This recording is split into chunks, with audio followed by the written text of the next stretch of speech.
Miss Cheng, ngayong araw, ang ating pagsasama bilang mag-asawa ay tuluyan ng magtatapos. Salamat sa kooperasyon mo sa loob ng 3 taon. Ito ay munting regalo ko para sa iyo. Bukod pa rito, bumili rin ako sa ilalim ng pangalan mo ng isang gusali ng opisina, 3 sasakyan na may iba't ibang modelo, at pati na rin 6 na proyektong pampinansyal na siguradong kikita. Sa ganitong paraan, kahit na magkaroon muli ang pamilyang Cheng ng anumang krisis sa hinaharap, mga ito ay makakasiguro na magiging maayos ang buhay mo habang buhay. Hindi na kailangan Duan Jingyang. Ang kasal nating dalawa ay para lamang sa kapakanan ng bawat isa. Wala kang utang na loob sa akin. Hindi mo na kailangang magbigay ng kahit ano. Hindi ko iyan tatanggapin. Magsasara na ang munisipyo ng alas 5:30. Kung hindi tayo aalis ngayon, hindi na natin makukuha ang divorce papers. Naintindihan ko? Tara na. 3 taon na ang nakakaraan.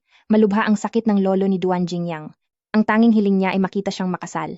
Kaya naman nahanap nila ako na pasok sa mga katangian. Para matulungan ang kumpanya ng pamilyang Cheng ni Papa, pumayag agad ako nang hindi na nag-isip pa. Sa loob ng 3 taon, bukod sa walang nangyari sa amin bilang mag-asawa, ibinigay niya sa akin ang lahat.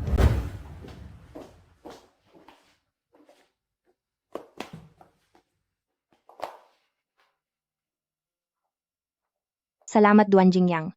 Nakuha na natin ang marriage certificate. Sa susunod na 3 taon, maaari mo akong tawaging Jingyang. Ang card na ito ay walang limit. Madalas akong abala sa trabaho, kaya kung may magustuhan kang kahit ano, bilhin mo ito para sa sarili mo. Hindi na kailangan po, Duan Jingyang, marami na po kayong nagawa para sa pamilya namin. Hindi nyo na po kailangang magbigay pa ng kahit ano. Kahit na kasunduan lang ang kasal natin, ikaw pa rin ang asawa ko sa ilalim ng batas. Ang lahat ng ito ay mga bagay na dapat kong gawin bilang iyong asawa. Simula ngayong araw, sa guest room muna ako matutulog. Mula alas 11 ng gabi hanggang alas 5 ng umaga kinabukasan, iyon ang oras ng pahinga ko. Sa ibang oras, maaari mo akong tawagan kahit kailan. Inumin mo na ang gamot.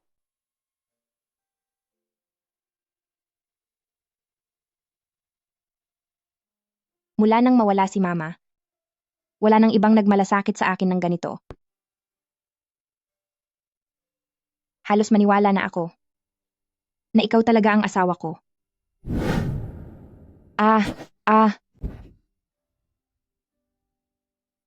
Anong nangyari? Nauuhaw ako, bumangon ako para uminom ng tubig. Hindi ko sinasadyang mabangga, nakalimutan ko kasing buksan ang ilaw.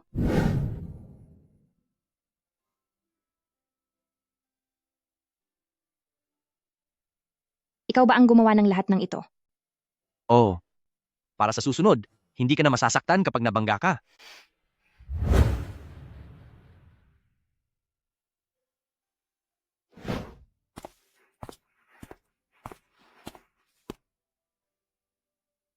Saan ka pupunta? Ihahatid na kita. Huwag na po, magtataksi na lang ako. Pakialagaan po ang inyong sarili, Duan Jingyang. Miss Cheng, kahit anong mangyari, gusto kitang pasalamatan dahil pumanaw si Lolo nang walang anumang pinagsisihan. Ngayong ayaw mo ng mga materyal na bagay, bigyan na lang kita ng isang pangako sa mga susunod na panahon. Kung may kailangan ka, maaari mo akong tawagan kahit kailan. Gagawin ko ang lahat para sa iyo. Ikaw ang dating asawa ko, si Duan Jingyang. Huwag mong hahayaang apihin ang sarili mo. Naging mabuti na po kayo sa akin. Sana ay magkaibigan pa rin tayo. Mula ngayon, ikaw na ang ex-husband ko, ang pinaka-perpektong ex-husband sa buong mundo. Duan Jingyang, hinding-hindi mo malalaman kung ano ang halaga ng 3 taong ito para sa akin. Iyon ang mga bihirang pagkakataon na naging masaya ang madilim kong buhay.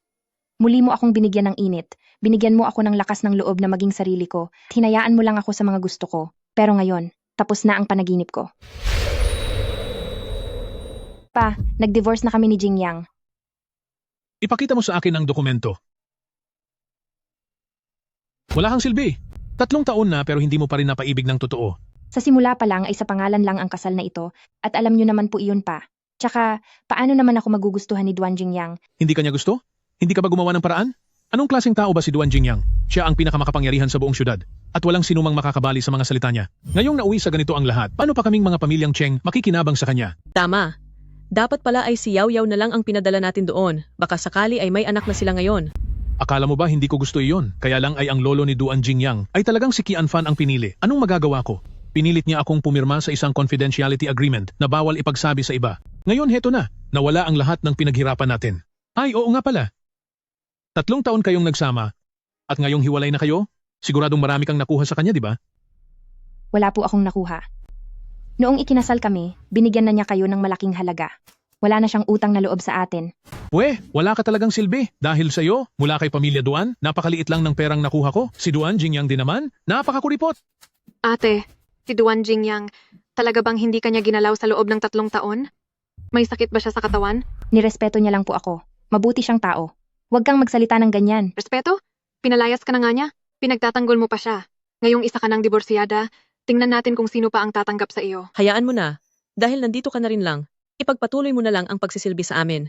3 taon na ang nakalipas, may isang lalaking nagngangalang Xu Peng na may gusto sa iyo. Ngayon, nagtatrabaho siya sa isang sangay ng Duan Group bilang sales supervisor. Kung hindi tayo makalapit kay Duan Jingyang, pwede na rin ang taong galing sa kumpanya niya para matulungan niya ako sa mga negosyo. Sa susunod na mga araw ay mag-aayos ako ng blind date niyo. Habang bata ka pa, ay humanap ka na ng papalit sa kanya. Pa, kakahiwalay ko lang po.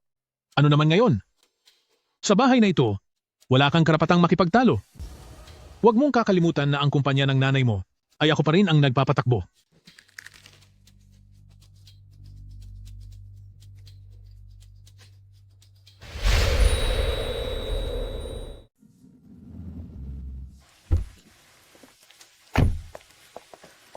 Duan Jingyang, 3 taon kayong nagsama araw at gabi ni Miss Cheng. Totoo bang maghihiwalay na kayo ng ganoon na lang? Napagkasunduan naman talaga ang kasal namin. At isa pa, kailan mo ba ako nakitang gumawa ng mga bagay na walang basehan? At saka, hindi rin naman niya sinabi kailanman na gusto niya ako.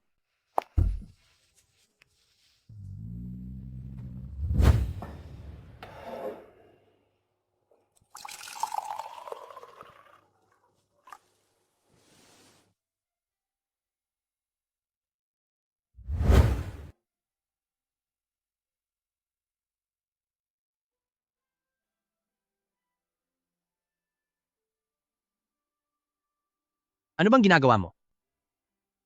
Maganda ba? Ang mga gamit dito sa bahay mo ay masyadong nakakabagot. Hindi mo kang gamit ng taong may buhay. Papasok na ako sa trabaho. Ha?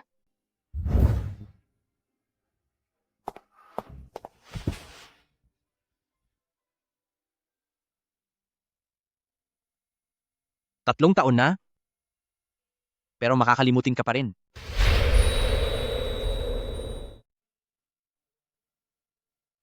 Nasaan ang itim kong cufflinks?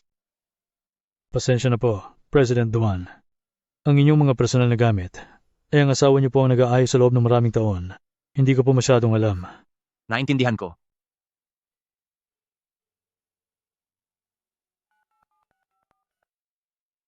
Ano iyon?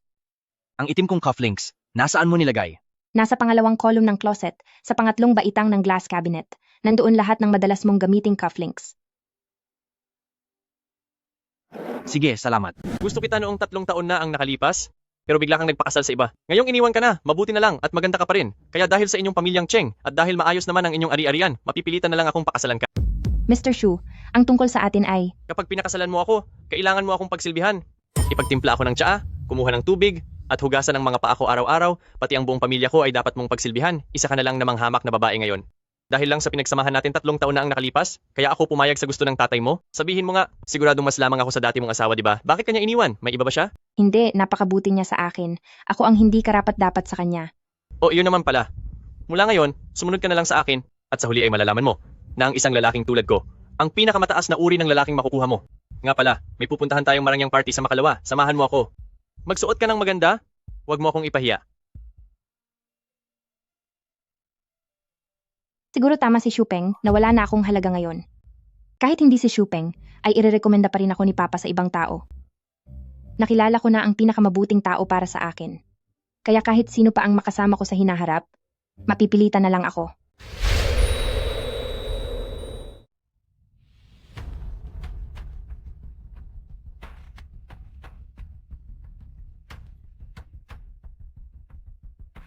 Ang kape ngayong araw ay handog ng Gangcheng Pamilya Duan, isang limited edition, kaya inaanyayahan po namin kayong tikman ito. Hindi mo ba kilala ang Pamilya Duan? Ang Pamilya Duan ang pinakamakapangyarihan sa Gangcheng. At siya rin ang malaking boss sa kumpanya ko ngayon. Wala ka talagang alam. Manager Shu, sino ba ito? Bakit parang ngayon ko lang siya nakita? Ipakikilala ko siya sa inyo. Siya ang fiancé na ipinakilala ng pamilya ko. Maayos naman ang pinagmulan niya. Bagay naman siya sa akin. Ang problema lang ay galing siya sa diborsyo. Aba, kung ganoon, parang kawang-gawa na pala ang ginagawa ni Manager Shu. Hahaha.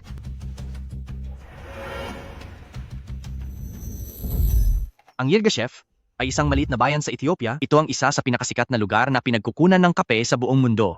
Gusto mo bang subukan? Kakarating lang ng Yirgacheffe na ito ngayong araw. Medyo maasim ang lasa. Yan ang natatanging katangian ng Yirgacheffe. Subukan mong amuyin ang pagkasitrus nito. Naamoy mo ba? May amoy ito ng lemon at dalandan at may kaunting bango rin ng sampagwita. Oo nga, may amoy nga ng prutas. Mas masarap ito kaysa sa kanina. Jingyang, hindi naman tayo totoong mag-asawa. Bakit mo ba sinasabi sa akin ang lahat ng ito? Dahil 3 taon lang kitang pwedeng samahan. Pero sa loob ng 3 taong ito, umaasa ako na marami kang matututunan. Bakit ba tulala ka riyan? Pasensya na po.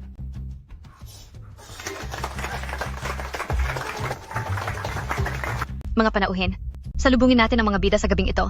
Sina pamilyang Duan pinuno Duan Jingyang at ang kababalik lang sa bansa na si Miss Fang Lei.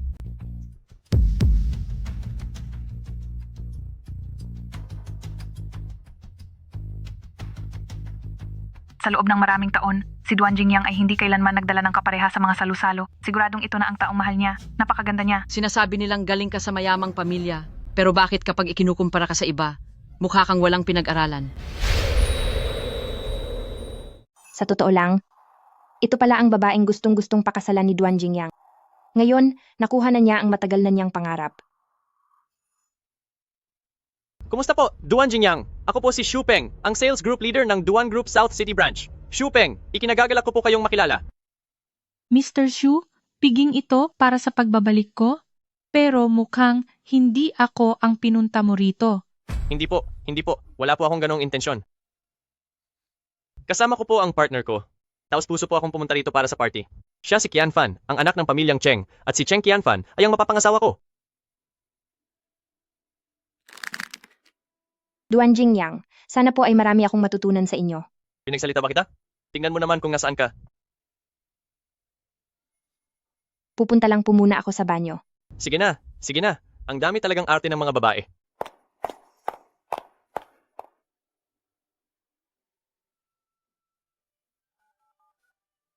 Cheng Ming, ibili mo ako ng isang bagay.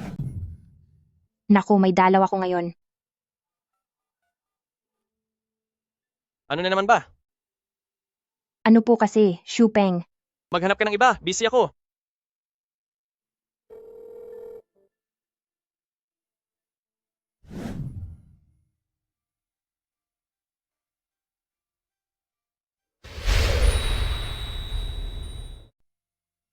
Tungkol sa lalaking iyon kanina, sabi niya ay mapapangasawa mo siya. Totoo ba iyon? Ang lalaking iyon, kahit na nagtatrabaho siya sa isa sa mga sangay ng kumpanya ko, pero mukhang mabulaklak ang dila at hindi mapagkakatiwalaan, hindi siya ang tipo ng tao na dapat mong pagkatiwalaan. Pag-isipan mong mabuti. Matagal na tayong hiwalay, pakikialaman mo pa ba ang buhay ko? Kahit na hiwalay na tayo, sa mata ng batas, ikaw pa rin ang dati kong asawa. Ayokong makita kang mapahamak sa maling desisyon. Kuya, bakit ka nandito? Naghihintay si Papa sa iyo sa lobby. Nagpakilala na ba kayo sa mga magulang? Sa bagay na bagay kayo kahit sa likuran pa lang.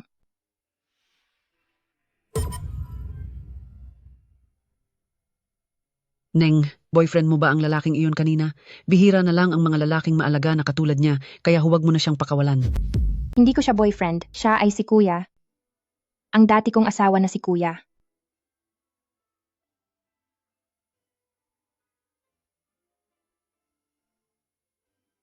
Kung ang ganda ay panandalian lamang, dapat itong magningning ng husto. Duan Jingyang, isa ka talagang mabuting tao. Hindi dahil sa naging mag-asawa tayo, kaya ka naging mabuti sa akin, kundi dahil likas kang mabuti. Sadyang wala lang akong suwerte. Sa party kanina, kamusta ang pag-uusap niyo ni Xu Peng? Nakikita ni Papa na may gusto siya sa iyo. Pa, kailangan ko po bang pakasalan si Xu Peng? Pakiramdam ko po ay hindi siya mabuting tao. Hindi naman kakaunting tao pa lang ang nakikilala mo tapos sasabihin mong hindi siya mabuting tao.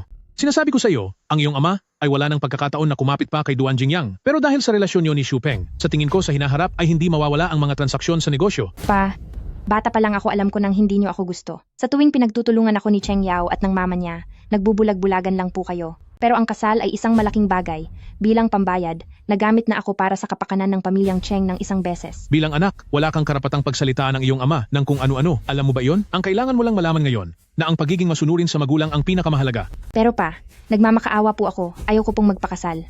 Kung itinuturing mo pa akong ama, gawin mo ang sinasabi ko. Sinasabi ko sa iyo, ang kumpanyang ito ay itinayo ng iyong ina noong nabubuhay pa siya. Kung hindi ka pakakasal kay Shupeng, panonoorin mo na lang ba na mawala ang lahat ng pinaghirapan ng iyong ina? Iyan ang masusunod.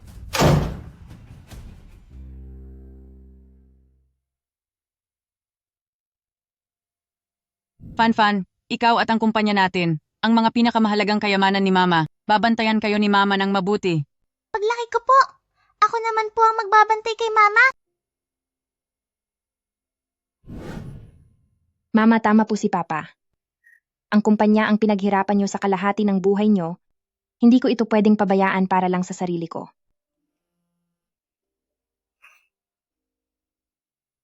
Magkita tayo kung pwede. May naiwan kang gamit sa bahay ko.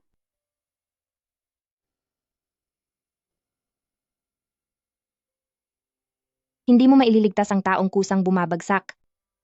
Saksihan mo ang aking paghihirap. At tingnan natin kung sino ang mas walang puso.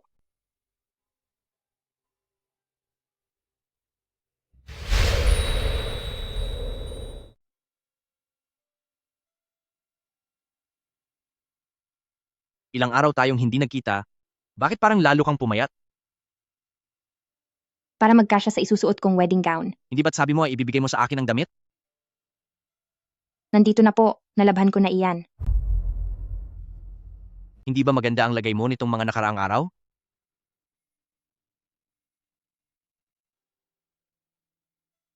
Damit lang naman ito. Kailangan mo pa ba talagang magpunta rito para lang ihatid ito? Bakit? Hindi ba't nagpunta ka rin naman dito?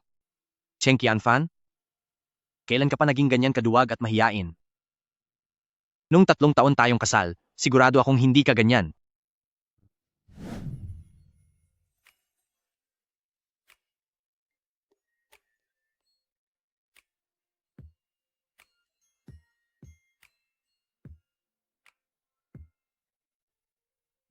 Bago ang recipe na ito, tikman mo. Masarap. Noong 3 taon na yon, namuhay ka sa bahay ko nang may kumpiyansa at sigla, puno ka ng buhay noon, bakit ka nagkaganyan ngayon? May nangaapi ba sa'yo? Wala naman po, Duan Jingyang. Tungkol kay Shupeng? Sigurado ka bang gusto mo siyang pakasalan? Opo, sa totoo lang, kahit medyo mainitin ang ulo niya, mabuti naman siya sa ibang bagay. Mabait din siya sa akin. Kaya huwag ka nang mag-alala sa akin. Huwag mag-alala? Paano ako hindi mag-aalala? Noong huling party, paulit-ulit kanyang minaliit sa harap ng iba. Sa isang taong walang respeto sa mga babae, sigurado ka bang magiging masaya ka sa kanya? Ano man ang mangyari. Susubukan ko. Duan Jingyang, hindi ba't sabi mo may mga gamit pa akong naiwan sa bahay mo? Ano ang mga iyon? Wala iyon. Nagkamali lang siguro ako ng alala. Nagpadala ako ng 10 milyong dolyar sa account mo? Ang perang ito ay hindi para pasalamatan ka, kundi para sa mga pangangailangan mo, baka sakaling kailanganin mo ito sa hinaharap. Nag-divorce na tayo. Ano naman, kung nag-divorce na tayo? Dapat lang naman nabigyan kita ng sustento, pero lagi mo akong tinatanggihan. Gawin natin ito. Pagkalipas ng 1 taon, kung maayos ang buhay mo at talagang hindi mo kailangan ang perang ito, tsaka mo na lang ibalik sa akin. Pero sa ngayon, huwag mo na muna itong tanggihan. Okay? Sige, mauuna na ako. Nasa bahay pa si Papa at si Shupeng, kinakausap nila ako tungkol sa kasal.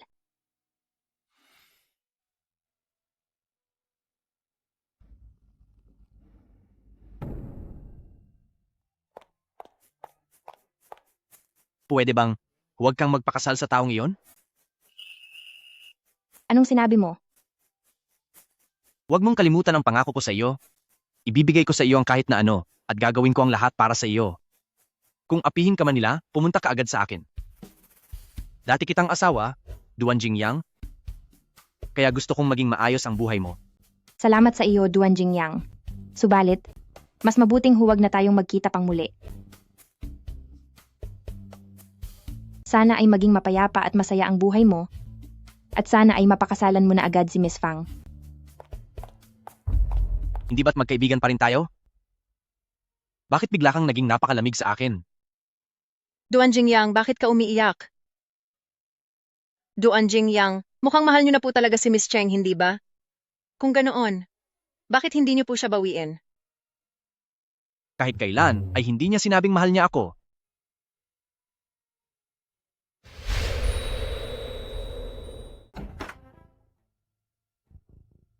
Mula ngayon, si Qianfan ay ipinagkakatiwala ko na sa iyo. Kapag hindi siya sumunod, saktan mo lang siya o kaya ay pagalitan, huwag kang mahihiya. Huwag kang mag-alala, Tito Cheng. Sisiguraduhin kong aalagaan ko siya ng mabuti. Oh, nandito na pala si ate. Matagal ka nang hinihintay ng bayaw mo.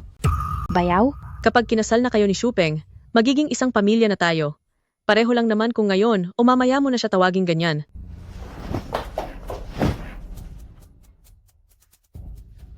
Mrs. Ko, bakit ngayon ka lang nakauwi? Mayroon ka bang ibang lalaking lihim na pinuntahan? Ang lakas ng loob mong itulak ako. 3 taon ka nang may kasamang iba. Huwag ka nang magpanggap na malinis. Huwag kang magsalita ng ganyan. Kami ni... Ano ang tungkol sa inyo? Huwag mong babanggitin sa akin ang walang kwenta mong dating asawa. Kahit pangalan niya ay hindi mo mabanggit, daig mo pa ang daga sa kalsada. Yang Shu, pasensya na at hindi pa marunong si Qianfan. Hindi na niya uulitin iyon. Qianfan, halika rito at pagsilbihan mo si Yang Shu. Bakit ganyan ka makipag-usap sa magiging asawa mo? Qianfan, nakalimutan mo na ba ang mga sinabi ko sa iyo noon? Ayaw mo na bang manahimik ang kaluluwa ng nanay mo? Kapag hindi ka sumunod, bukas na bukas ay ipapahukay ko ang puntod niya at ipapatapon ko ang mga abo niya. Young Master Shu, pasensya na sa nangyari kanina.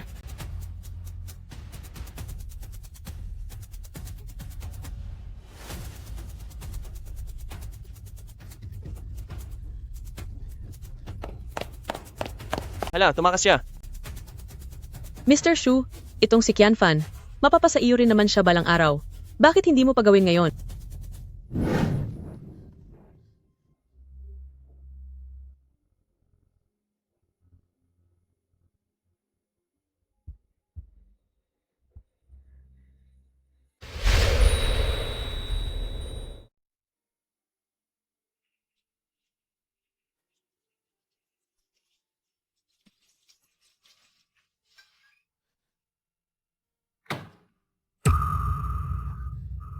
Anong ginagawa mo rito?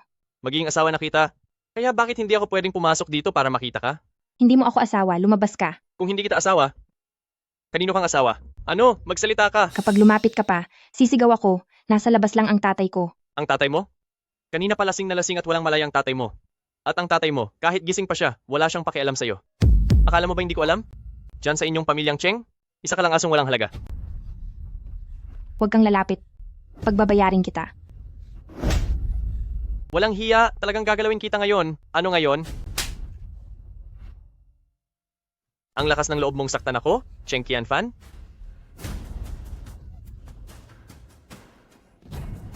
Hindi mo pa rin ba naiintindihan ang realidad, ha? Wala na ang nanay mo, diborsyada ka na, at hindi ka rin gusto ng tatay mo? Sa mundong ito, walang sino man ang magpapahalaga sa iyo o rerespeto sa iyo. Hindi. Hindi totoo yan. Anong sinabi mo? May nagpapahalaga sa akin.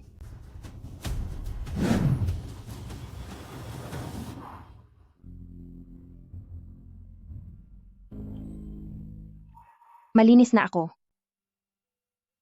Sa totoo lang, maliban sa pagiging mainitin ng ulo, mabuti naman siya sa lahat ng bagay. Mabuti rin siya sa akin.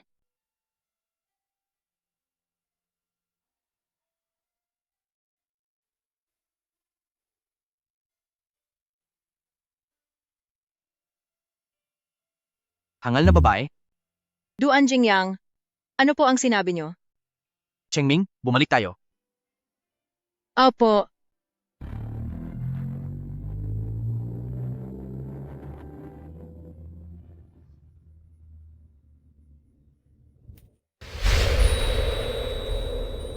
Tungkol sa Shupeng, kailangan mong magpakasal sa kanya. Opo, sa totoo lang, kahit medyo mainitin ang ulo niya, maayos naman ang lahat sa kanya, mabuti rin siya sa akin. Kaya huwag na po kayong mag-alala sa akin.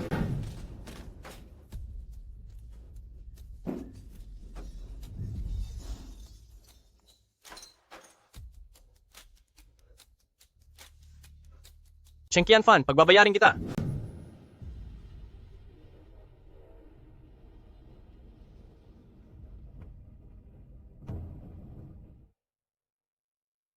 Nandito lang ako, handa na ako. Hindi ba maganda ang lagay mo nitong mga nakaraang araw?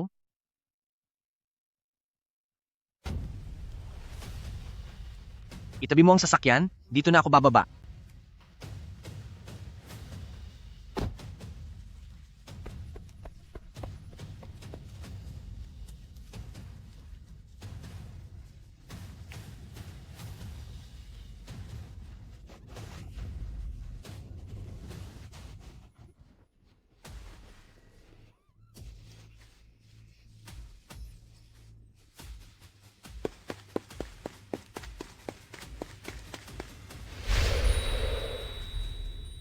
Hindi ako ang tinatawag ninyong hamak na babae at walang kwentang tao.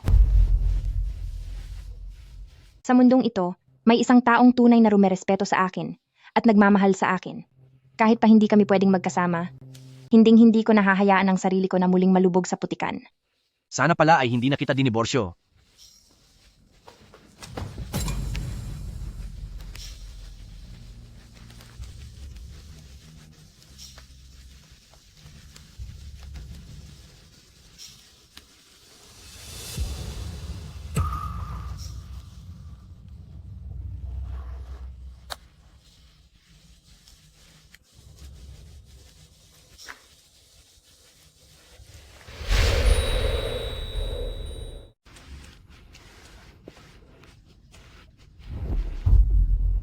Halika rito. Jupeng, Matapos mo akong saktan, tatakasan mo lang ako? Gusto mo na bang matapos ang lahat? Halika rito. Tatakbo ka pa? Sige, tumakbo ka. Sabi nang huwag kang tumakbo. tulong, saklolo. Sumisigaw ka pa? Gusto mo bang may makarinig sa atin dito? Gusto mo bang kaladkarin kita paalis dito? President Duan, saan po kayo pupunta? Ihahatid ko na po kayo. Bumalik ka na?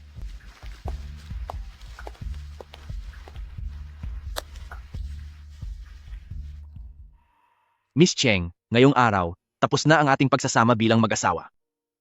Ang kasal nating dalawa ay para lang naman sa kapakanan nating pareho. Mag-ingat ka na lang palagi, Duan Jingyang. Salamat sa iyo, Duan Jingyang. Ngunit, mas mabuting huwag na tayong magkita pang muli.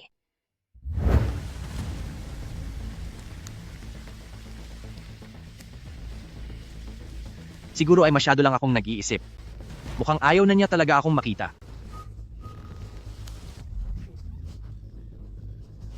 Ikaw.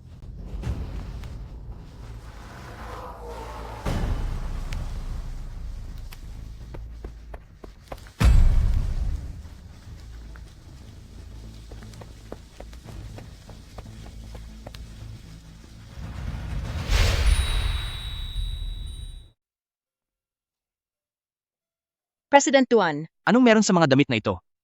ito po ang mga bagong dating na damit para sa taglagas. Dito ko na po muna inilagay dahil wala nang mapaglagyan.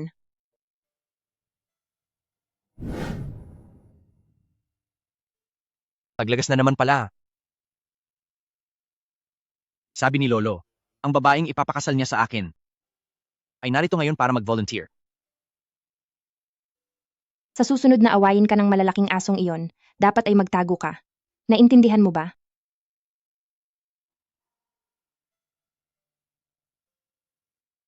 Nakita ko sa mga dokumento mo, nakaarawan mo pala ngayon, bakit hindi mo sinabi sa akin? Hindi naman ito mahalaga. Nasa ibang bansa palagi ang pamilya ko, kaya hindi rin ako madalas magdiwang ng kaarawan. Hindi pwede ang ganyan. Ako ang magdiriwang ng kaarawan mo ngayon. Ano ang sinabi mo?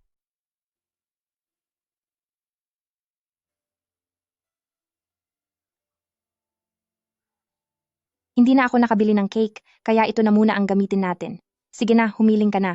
Ikaw na lang ang humiling para sa akin. Ibinibigay ko na sa iyo ang kahilingang ito.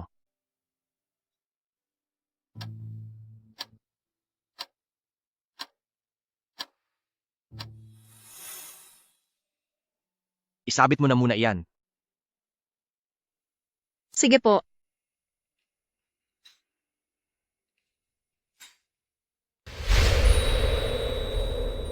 Alam mo ba? Ang pasyente sa kwartong ito ay 3 buwan nang walang malay. Totoo yan. Tinawagan namin ang pamilya niya pero walang gustong mag-alaga sa kanya. Kung hindi lang mabait ang direktor at nagbayad para sa kanyang mga gamot, hindi ko na alam kung ano ang mangyayari sa kanya.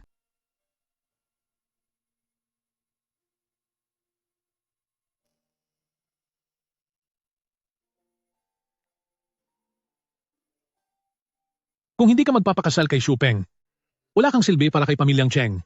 Simula ngayon, hindi na kita itinuturing na anak.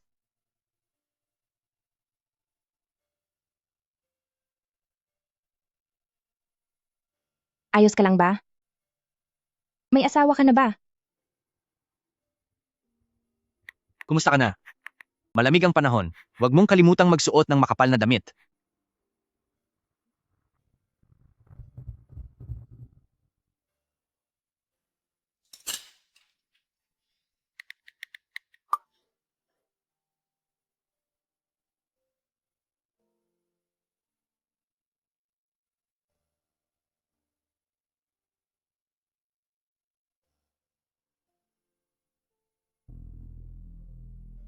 Kailangan muna nating sumubok ng ilang beses. Hindi mo kailangang magwala para lang patunayan ang iyong kawalang sala. Masyadong maingay ang mundong ito. Puro kasinungalingan ang nasa paligid.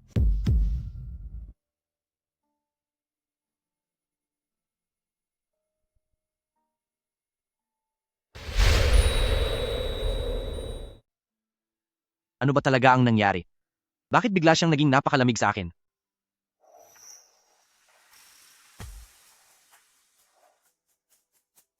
Si Xu Peng ng Nancheng Branch, kumusta siya nitong mga nakaraan? Sabi nila ay katamtaman lang ang kakayahan niya. 3 buwan na ang nakakaraan nang ipromote niyo siya bilang general manager. Marami ang hindi sang-ayon doon. Magpapakasal sa kanya si Qianfan. Gusto ko siyang kumita ng malaki, para sa ganoong paraan, ay maging mas maganda ang buhay ni Qianfan. President Duan, bakit niyo pa po pinapahirapan ang sarili niyo? Pinapahirapan? Isipin mo na lang na wala akong ibang mapaggastusan ng pera ko. Hindi na ako makakabalik sa pamilyang Cheng. Kailangan ko munang makahanap ng matitirhan. Mabuti na lang at binigyan ako ni Jingyang ng pera noon. Hindi ko akalain na magagamit ko talaga ito.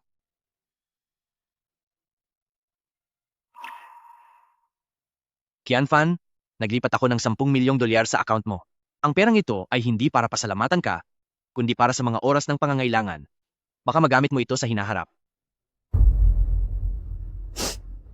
Pa, nasaan na ang perang binigay sa akin ni Jingyang? Kinuha mo ba iyon? May mukha ka pang tumawag sa akin? Ang pera mo ay pera ko rin? Ano naman kung gamitin ko ito? Pero kailangan ko na iyon ngayon. Pwede bang ibalik mo muna ang kahit bahagi lang? Kalokohan, hindi ba kailangang bayaran ang 3 buwan mong pananatili sa ospital? Ang perang iyon ay ibinayad ko na para sa mga gastusin mo sa gamot.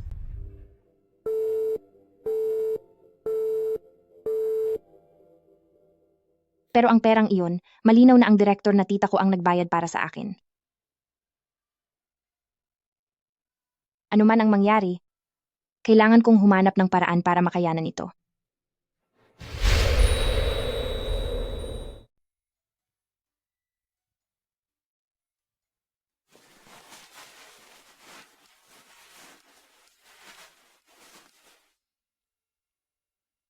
Kahit medyo nakakapagod ang buhay ngayon, mas mabuti na ito kaysa sa malupit na lugar ng pamilyang Cheng. Mabuti na lang tinuruan ako ni Jingyang noon kung paano tumikim at gumawa ng kape. Miss, handa na ba ang kape ko? Heto na po, enjoy po kayo. Cheng Qianfan, nakikita kong puno na ang basura sa labas. Itapon mo muna iyon. Pupunta muna ako sa likod para magbaba ng mga gamit. Sige po, boss. Cheng Qianfan, itigil mo muna ang ginagawa mo. May natanggap tayong malaking order. Gumawa ka agad ng 30 baso ng kape at ihatid mo sa headquarters ng Duan Group. Sa Duan Group? Hindi mo ba alam ang Duan Group? Iyon ang pinakamataas at pinakamalaking gusali sa buong Gangcheng. Bilisan mo. Boss, pero... Bakit mo ako tinatawag? Gawin mo na agad. Opo, sige po, boss. Sana naman hindi ko siya makasalubong doon.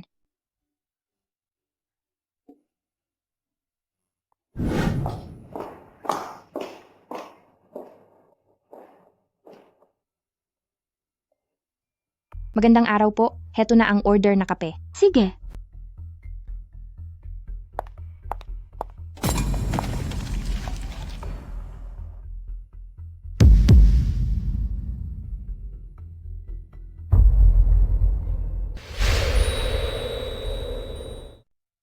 Ang kape ko. Ano bang problema mo? May ilang 10 tao pa sa conference room na naghihintay na uminom. Anong gagawin natin ngayon? Dapat kang magbayad. Pasensya na po. Hindi ko po sinasadya. Aksidente lang po akong nabangga. Huwag ka nang maraming satsat. Maglabas ka na ng pera at umalis na. Dinumihan mo pa ang sahig ng kumpanya namin. Wala po akong gaanong pera sa ngayon. Pwede po bang hintayin ang sahod ko sa katapusan ng buwan? Walang pera? Ano namang pakialam ko kung wala kang pera? Kapag nakasira ka ng gamit ng iba, dapat kang magbayad. Hindi mo ba alam ang simpleng bagay na yan? Naiintindihan ko po. Pero sa ngayon po ay talagang wala pa akong ganoong kalaking pera. Ibibigay ko muna sa inyo ang lahat ng ito. At pagdating ng sahod sa katapusan, siguradong babayaran ko ang kulang. Neng, marami na akong nakilalang katulad mo. Kung hahayaan kitang umalis ngayon, ang perang ito ay hinding-hindi ko na mababawi habang buhay. Mababayaran ko po kayo, ate. Tumahimik ka, magbayad ka na, at umalis. Kung hindi ay tatawag ako ng 911 para ipakulong ka ng ilang araw.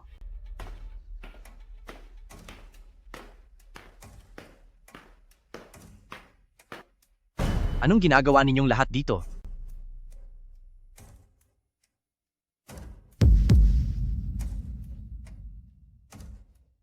Akala mo ba makakaalis ka?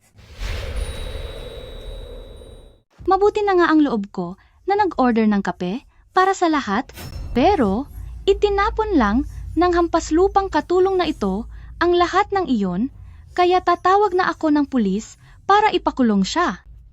Hindi ba't nagtatrabaho ka lang din naman sa kumpanyang ito? Kailan pa naging patakaran ng kumpanya na dahil lang sa maliit na halaga ay manghahamak na ng ibang tao? Ako. Nanghihinayang lang din naman ako sa pera ng kumpanya. Ayos ka lang ba? Gusto mo bang tumawag ako ng sekretarya para samahan ka sa ospital at magpa-check up? Hindi pwede. Hindi pwedeng makita ni Duan Jingyang ang mukha ko. Hindi niya pwedeng makita ang ganito kong hitsura. Huwag na po. Heto ang pera pambayad sa inyo.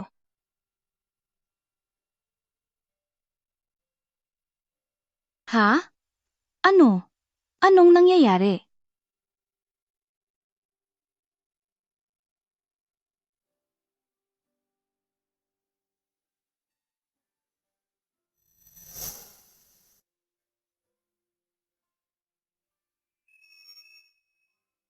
Chengming, pumunta ka at imbestigahan ang taong iyon.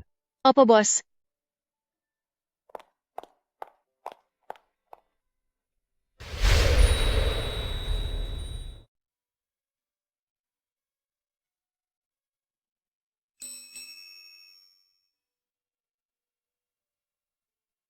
Anong ginagawa mo? Subukan mo kaya.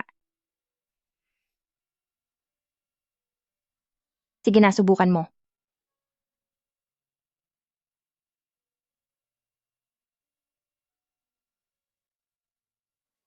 Maging seryoso ka naman. Mali lang naman ang pagkaguhit, di ba? Bakit ka tumatawa?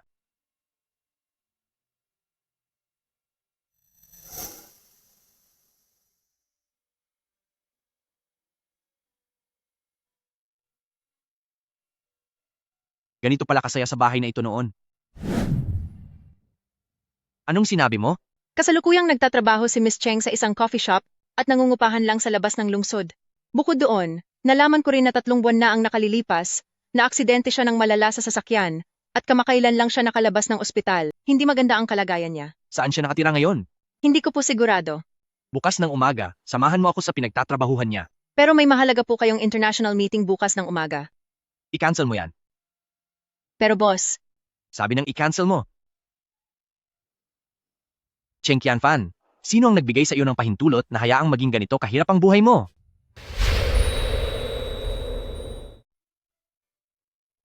Masiyahan po sana kayo sa pagkain.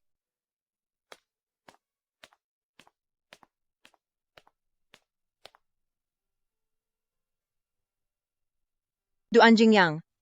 Si Miss Cheng ay nasa loob lang. Duan Jingyang, hindi po ba kayo papasok? Si Qianfan, sa tingin ko ay ayaw niya akong makita ngayon. Bakit po? Walang babae. Ang magnanais na makita ng kanyang dating asawa ang kanyang kaawa-awang kalagayan. Hindi ba iyon ang mapapangasawa ni Miss Cheng? Bakit may kasama siyang ibang babae?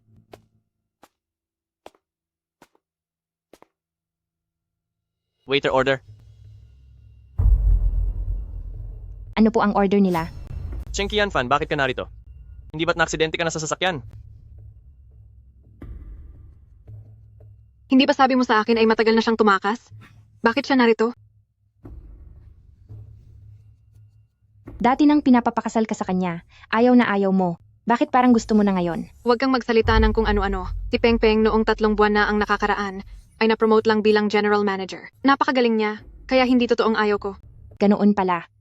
Pero Shupeng, maaaring hindi alam ng iba ang mga ginawa mo. Pero alam mo sa sarili mo ang totoo, di ba? Shupeng, may gana ka pang sabihing wala kang ginawa. 3 buwan na ang nakakaraan, malinaw na. Tumahimik ka.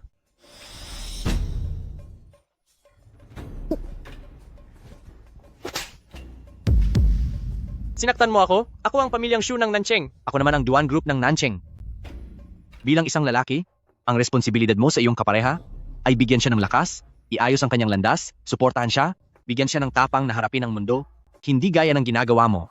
Niloloko ang kanyang katapatan at tinatapak-tapakan ang kanyang dangal. Duan Jingyang, ako. Patawad po, nagkamali ako. Duan Jingyang, bakit po kayo nandito? Yao Yao. Kilala mo si Duan Jingyang? Ano ulit ang sinasabi mo kanina? Sa inyong tatlo, tungkol sa amin ng inyong anak na si Cheng Qianfan at ang tungkol sa aming napagkasunduang kasal, bukod sa inyo, ayaw kong may iba pang makaalam nito. Naintindihan po namin, naintindihan po. Huwag kayong mag-alala, Duan Jingyang. Mananatiling tikom ang aming mga bibig. Kapag may nakapagsalita tungkol dito, sisiguraduhin ko na kayong lahat ay hindi na makakatagal kahit isang araw sa buong Gangcheng. Ano? Anong nangyari sa'yo? Hindi ko siya kilala. Wala akong sinabing kahit ano. Hindi ko siya kilala.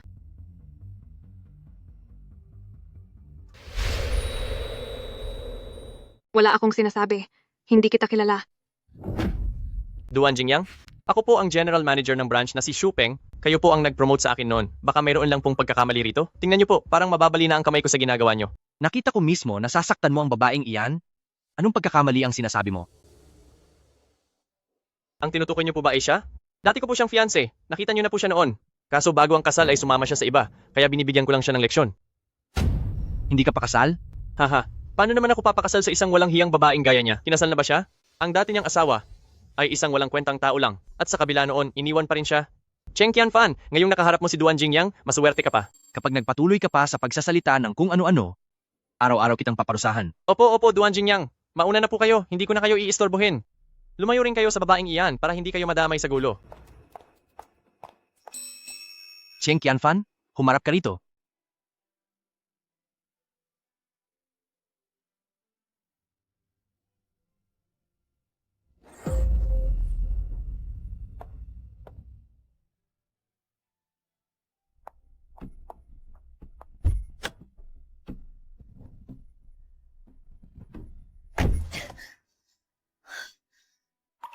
Duan Jingyang, ano ba talagang kailangan mo?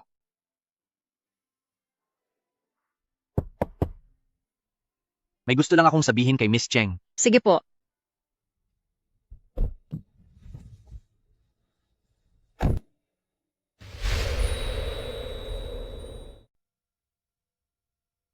Bakit ka nandito? Nasaan na ang perang ibinigay ko sa iyo noon? Hindi ako nakipagkasal kay Shupeng. Itinakwil na ako ng tatay ko. Kinuha rin niya ang perang iyon. Nagtatrabaho ako rito para mabuhay ang sarili ko. Ano naman ang nangyari sa aksidente sa sasakyan noon? Napakarami kong ipinadalang mensahe sa iyo, bakit hindi ka sumasagot? Tayo ay wala na ngayong anumang ugnayan sa isa't isa. Bakit kailangan ko pang sabihin sa iyo ang lahat ng ito? Sige, huling tanong na ito. Dahil hindi naman maganda ang kalagayan mo, bakit hindi ka lumapit sa akin? Noong naghiwalay tayo, ipinaghanda kita ng sasakyan, bahay at pera, pero tinanggihan mo ang lahat. Ito ba ay para lang maranasan mo ang ganitong uri ng buhay? Ano bang masama sa buhay ko ngayon? Pinapagod mo ang sarili mo araw-araw, nakatira sa isang paupahang bahay sa labas ng lungsod, at hinahayaan mo pa si Shupeng, ang walang hiyang taong iyon, na hamakin ka. Cheng Qianfan, sasabihin mo bang maayos ang ganito? Nakatatayo na ako sa sarili kong mga paa, kaya sa tingin ko ay walang masama rito. Sumama ka sa akin pauwi ngayon, at ang lahat ng nangyari sa iyo nitong mga nakaraang araw, ay ipaliwanag mo sa akin ng isa-isa. Gusto kong malaman kung ano ba talaga ang pinagdaanan mo. Kailangan ko pang magtrabaho.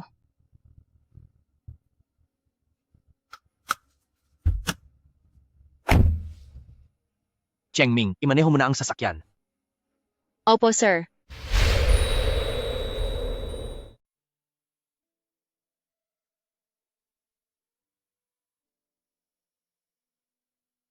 Inumin mo muna itong gatas. Kaya ko na po ang sarili ko. Sige, kumain ka muna ng kaunti. Magluluto lang ako.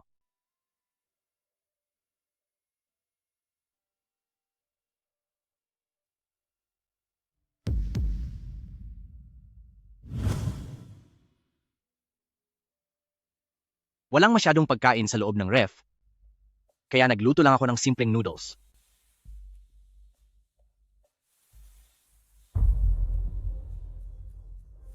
Ito yung idinikit ko noon. Bakit nandito pa rin ito? Hindi ba masarap? Hindi, masarap po ito. Pakiramdam ko ay bumalik ako sa 3 taong iyon. Pero alam kong hindi na iyon ang 3 taong iyon. Cheng Qianfan, naniniwala ka ba sa akin? Opo. Naniniwala ako. Kung ganoon, pwede mo bang sabihin sa akin, nitong mga nakaraang araw, ano ba talaga ang nangyari sa iyo?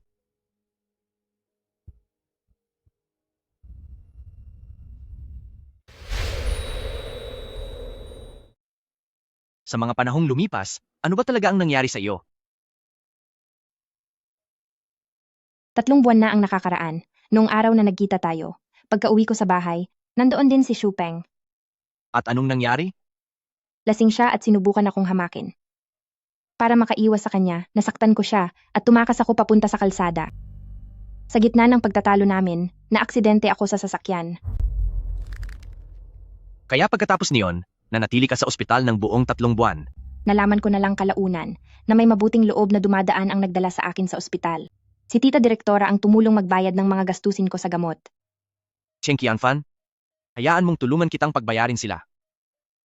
Kahit pa si Xu Peng, ang tatay mo o ang madrasta mo, paparusahan ko silang lahat. Pero wala namang kinalaman ang mga bagay na ito sa iyo. Ano pa, at naging ex-husband mo ako. Sinabi ko na sa iyo na dapat maging maayos ang takbo ng buhay mo. Salamat Duan Jingyang. Pero ayaw ko nang maghiganti. Maayos naman ang buhay ko ngayon, tahimik lang. Tahimik? Alam ko kung anong klasing tao ang tatay mo. Ginagamit niya ang nanay mo para takutin ka. At ang Xu Peng na iyon, para hindi ka makapagsalita ng kung ano-ano. Siguradong guguluhin ka pa rin niya. Ang lahat ng sakit at pangaaping dinanas mo, kung hindi ito mabibigyan ng katarungan, habang buhay itong mananatiling sugat sa iyo. Cheng Qianfan, huwag mong isiping magbabago pa sila ng kusa. Ayaw kong habang buhay kang mabuhay sa bangungot at ayaw kong ang natitirang bahagi ng buhay mo ay maging ganito na lang. Kahit kailan mo gusto, maaari mong gamitin ang pagiging Mrs. Duan mo para pagbayarin sila. Nandito lang ako para sa iyo.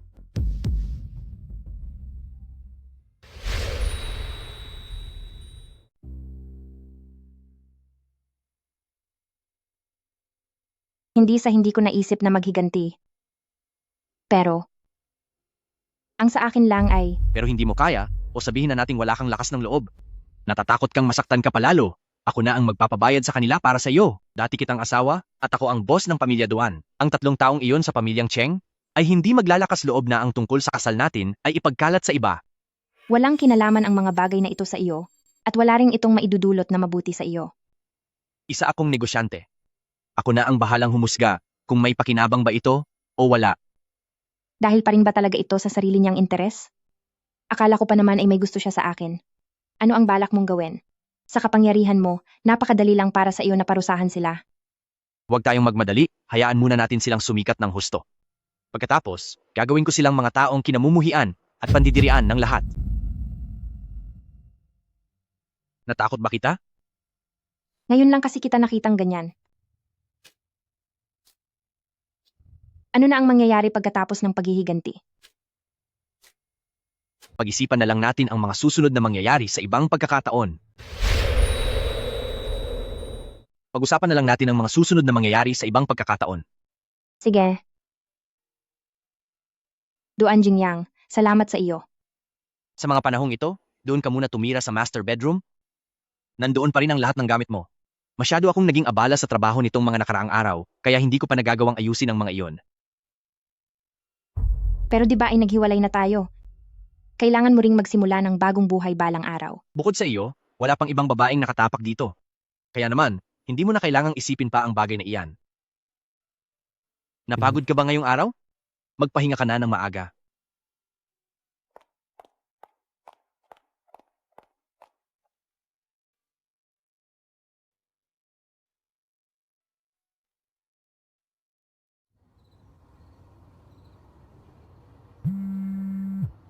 Jingyang, anong ginagawa mo? Halika rito at makipagsaya sa amin. Wag na lang, magsaya na lang kayo riyan. Ang boring mo talaga. Ang tagal mo nang nakabalik ng bansa, pero bihira ka lang naming makita. Ako pa ba ang pinakaimportanteng tao para sa'yo? Siguro ay hindi na nga. Duan Jingyang, anong ibig mong sabihin? Uminom ka ba? Mula noong bata tayo ay hindi kita nakitang uminom ng alak, may problema ba?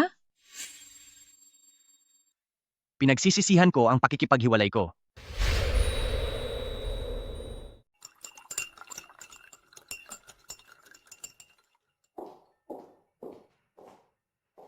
Magandang umaga, Duan Jingyang. Bagay na bagay sa iyo ang suot mo. Napakaganda mo. Aalis ka ba? Opo, magbubukas ang coffee shop ng alas 9 ng umaga. Gusto mo ba talaga ang shop na iyon? Opo, gusto ko po doon. Kahit na medyo nakakainis ang boss, pero maraming bulaklak sa loob at mababait din ang mga suki doon. Tama. Gusto mo ba ng mga bulaklak? Ano po? Wala lang. Sa'yo na ang shop na iyon simula ngayon. Kahit anong gusto mong gawin doon, pwede. Sa akin. Kailan mo pa binili iyon? Tara na. Gawan mo ako ng kape araw-araw. Ituring mo na lang na pambayad iyon sa utang mo.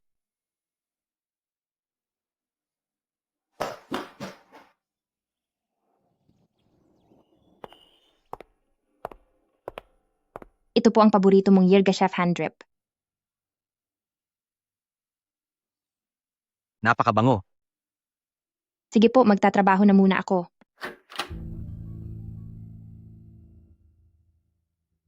Miss Cheng Yao? Pwede mo ba akong samahang uminom?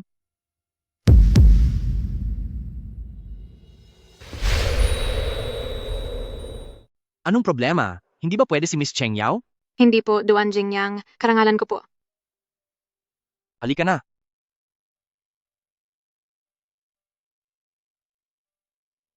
Duan Jingyang, nandito po ba kayo para hanapin si Cheng Qianfan? Magbabalikan ba kayo? Dating asawa lang siya. Hinding-hindi na ako babalik sa nakaraan. Tsaka, kung bakit kami nagpakasal ni Qianfan noon, alam mo ang totoo. Opo, tama po kayo. Hindi naman talaga kayo bagay ng babaeng iyon.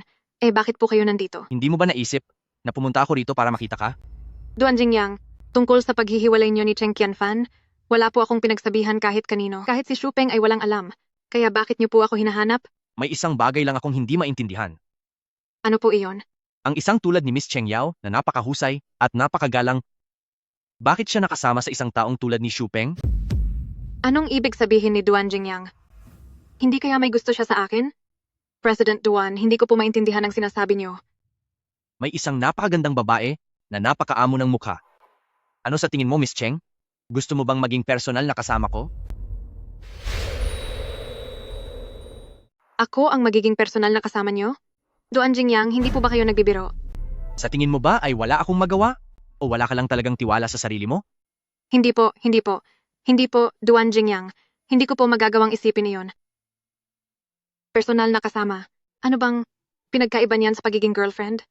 Mukhang may gusto talaga sa akin si Duan Jingyang. Kung mapapakasalan ko siya, ako na ang magiging pinakaimportanteng babae sa Gangcheng. Opo, opo, opo. Payag po akong maging personal na kasama niyo. Duan Jingyang, may iba pa po ba kayong kailangan? Wala naman na. Tungkol lang iyon kay Xu Peng. Makikipaghiwalay na po ako sa kanya ngayong araw. Ay, mali. Wala naman talagang namamagitan sa aming dalawa. Siya lang itong ayaw akong tantanan at laging nakabuntot. Kailangan niyo po akong paniwalaan. May ipapagawa ako sa iyo. At kapag nagawa mo iyon, maniniwala ako sa iyo. Ano po iyon? 3 buwan na ang nakalilipas. Ang lahat ng detalye tungkol sa aksidente ni Cheng Qianfan, pati na ang mga ebidensya. Kapag natapos mo ang gawaing ito, bibigyan kita agad ng 10 milyong dolyar. 10 milyong dolyar. Higit na mas malaki ito kaysa sa ibinibigay ng tatay ko. Ang kuripot na matandang iyon, laging ilang libo lang ang ibinibigay na baon sa akin. Talagang napakagalante ni Duan Jingyang. Duan Jingyang, huwag po kayong mag-alala. Ang ipinagagawa niyo po, gagawin ko na agad. Hintayin niyo po ang magandang balita mula sa akin. Malamig ang tubig, ako na ang gagawa.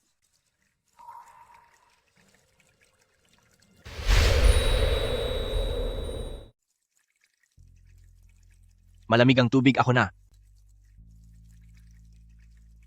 Ano ang sinabi mo kay Cheng Yao?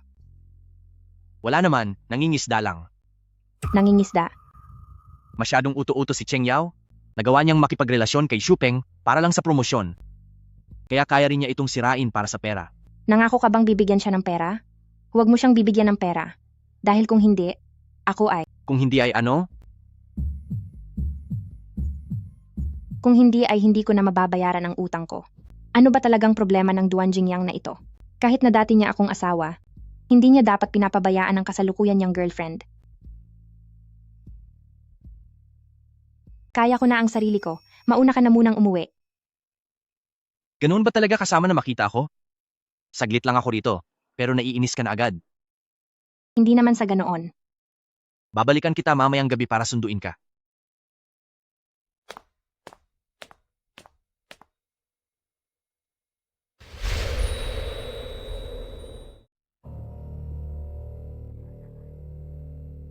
Oh, may lakad ba tayo ngayong gabi? Mahal, kanina pa kita hinihintay. Mahal ko.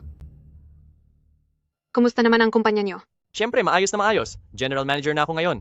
Kahit na may ilang mga walang modo na minamaliit ako pa rin ang mismong itinalaga ni Duan Jingyang.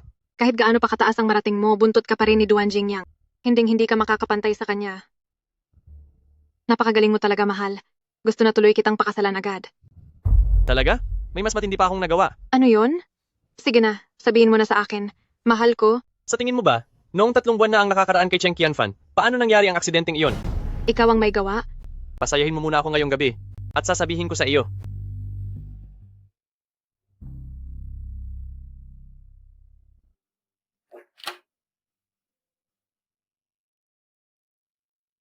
Kaya ko na ito mag-isa. Dati naman, ay ako ang kumukuha nito para sa iyo, di ba? Bakit hindi na pwede ngayon? Dati, ikaw pa ang asawa ko sa pangalan. Pero ngayon, isa ka na lang dating asawa sa akin. Napagkasunduan nating 1 baso kada araw bilang pambayad. Bakit sa unang araw pa lang ay ayaw mo na? Hindi naman sa ganoon. Iniisip ko lang na sa laki ng grupo mo, hindi naman yata tama na palagi kang wala sa kumpanya nyo. Huwag kang mag-alala. Walang ganoong katangang tao sa kumpanya natin.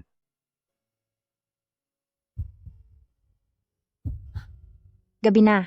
Maliligo muna ako. Nagpadala na ako ng tao para sunduin siya. Malapit na siguro siyang dumating. Siya nga pala President Duan, tungkol sa proyektong iyon. Nakausap ko na ang taong namamahala sa kabilang kumpanya. Interesado po sila sa ating plano. At gusto nilang makipagkita sa inyo bukas ng 10:00 ng umaga para pag-usapan ang mga detalye ng ating pagtutulungan. Nasabi ko na rin po kay Xu Peng ang inyong utos, pati na rin ang tungkol sa kanyang promotion. Sige, Tsaka po pala, may 3 pang pagpupulong bukas. Nagaganapin sa...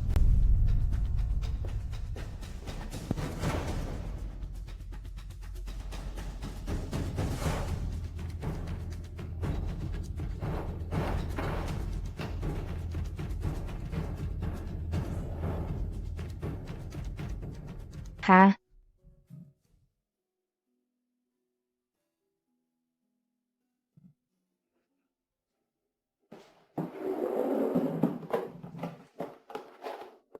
Duan Jingyang. Kaya ko na po ang sarili ko.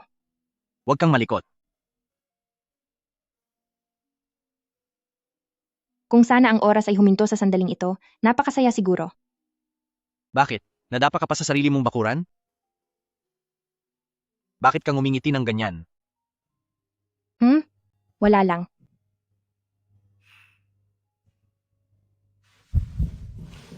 Ha? Anong gagawin mo?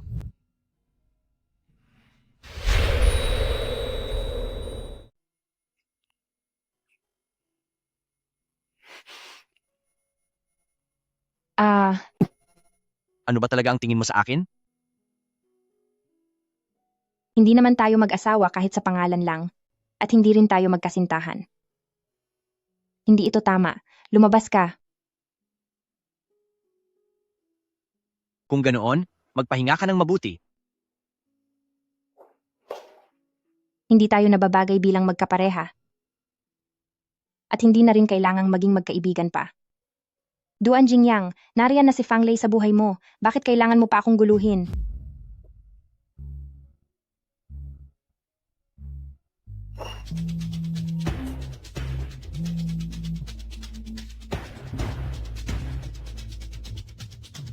Ano iyon?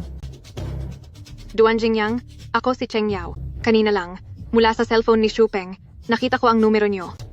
3 buwan na ang nakalilipas, ang katotohanan tungkol sa aksidente ni Cheng Qianfan, ang recording pen, nakuha ko na ito. Kailan ko po ito ibibigay sa inyo? Bukas.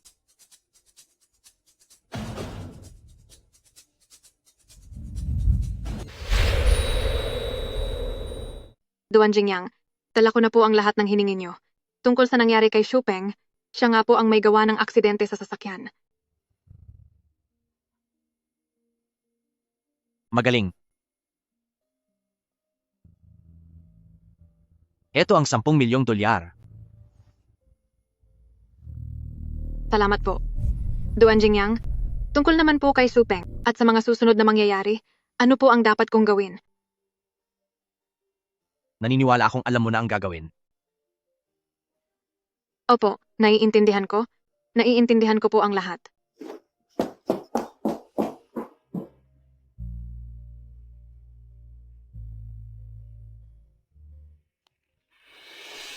Hello, baby. Namiss mo ako? Xu Peng, tumawag ako dahil gusto na kitang makipaghiwalay. Hiwalay?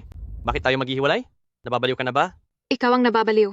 Hindi naman talaga kita gusto at hindi ka bagay sa akin. Nakasama lang kita dahil naawa ako sa iyo, okay? Hindi ako bagay sa'yo. Cheng Yao, hindi ito noong nakiusap ka sa akin para sa isang tao. Sabihin mo sa akin, bakit talaga tayo maghihiwalay? Hay naku, ang kulit mo naman. Hindi na nga kita gusto. Ngayong araw, kapag hindi ka nagbigay ng malinaw na dahilan, gagawin ko sa iyo ang ginawa ko kay Cheng Qianfan. Subukan mo kung hindi ka naniniwala. Kasi sabi ni Cheng Qianfan ay baliw ka raw. Anong sabi mo? Basta, sabi ni Cheng Qianfan ay wala kang kwentang tao. Tutal, may iba na akong gusto ngayon, kaya wag mo na akong guluhin.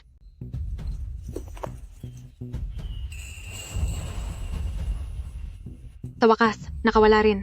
Hindi magtatagal, makakasama ko na rin si Duan Jingyang. 10 milyong dolyar, ang walang kwentang si Cheng Chungkyu. Hindi kikitain iyan kahit sa loob ng 1 taon.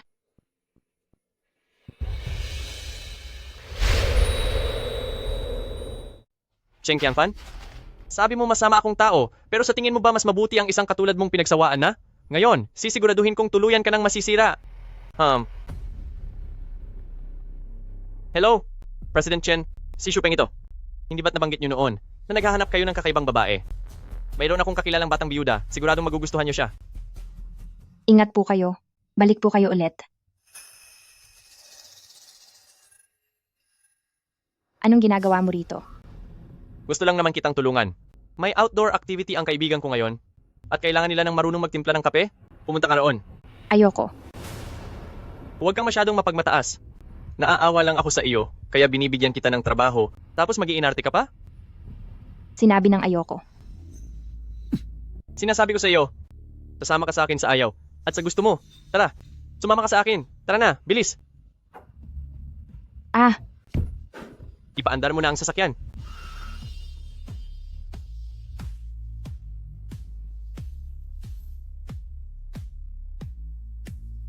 President Duan, bakit ang dami mong biniling stickers? Hindi ba pang bata lang ang mga ito?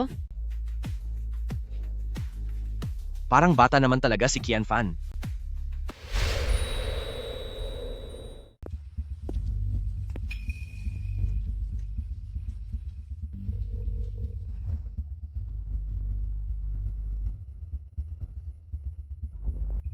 Xu Peng, saan mo ba talaga ako dadalhin? Saan mo ba talaga ako dadalhin? Huwag kang malikot. Huwag kang gumalaw. Bilisan mo ang pagmamaneho.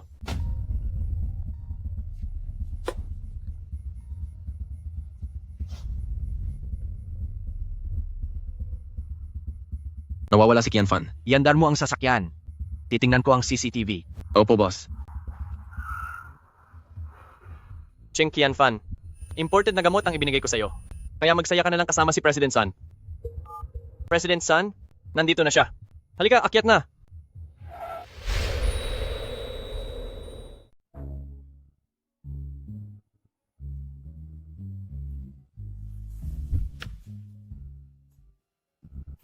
Nahanap ko na Duan Jingyang. Dinala ni Xu Peng si Miss Cheng base sa mga kuha ng CCTV. Pumunta sila sa Gangcheng Grand Hotel.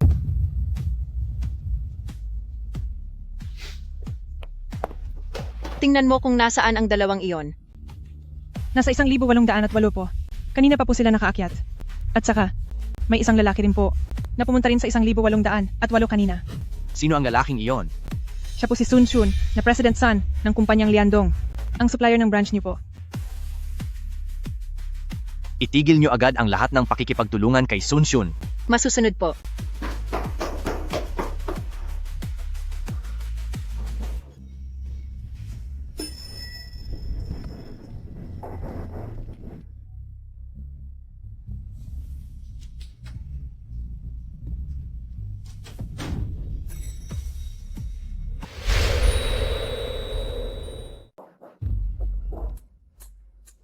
Sino ka? Hahanapin ko si Duan Jingyang. Hehe.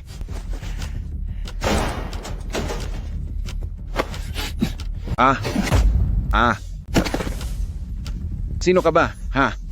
Ang lakas ng loob mong pumasok sa kwarto ko? Layas. Cheng Ming? Sandali! Sandali! Huwag! Ah? Aha! Sandali! Huwag niyo akong saktan. Lalaban talaga ako. Lalabanan ko talaga kayo. Sandali! Ang nakahiga sa kama ay ang dati kong asawa. Ano sa tingin mo? Hindi, dati mo na siyang asawa, bakit kailangan mo pa siyang pakialaman? Hindi. Gusto mo bang sumali sa akin? Aray, dapat sinabi mo na agad.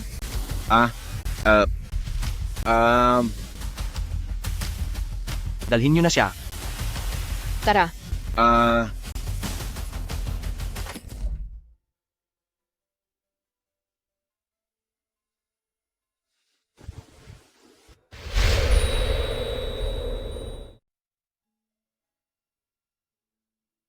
Duan Jingyang, bakit ngayon ka lang?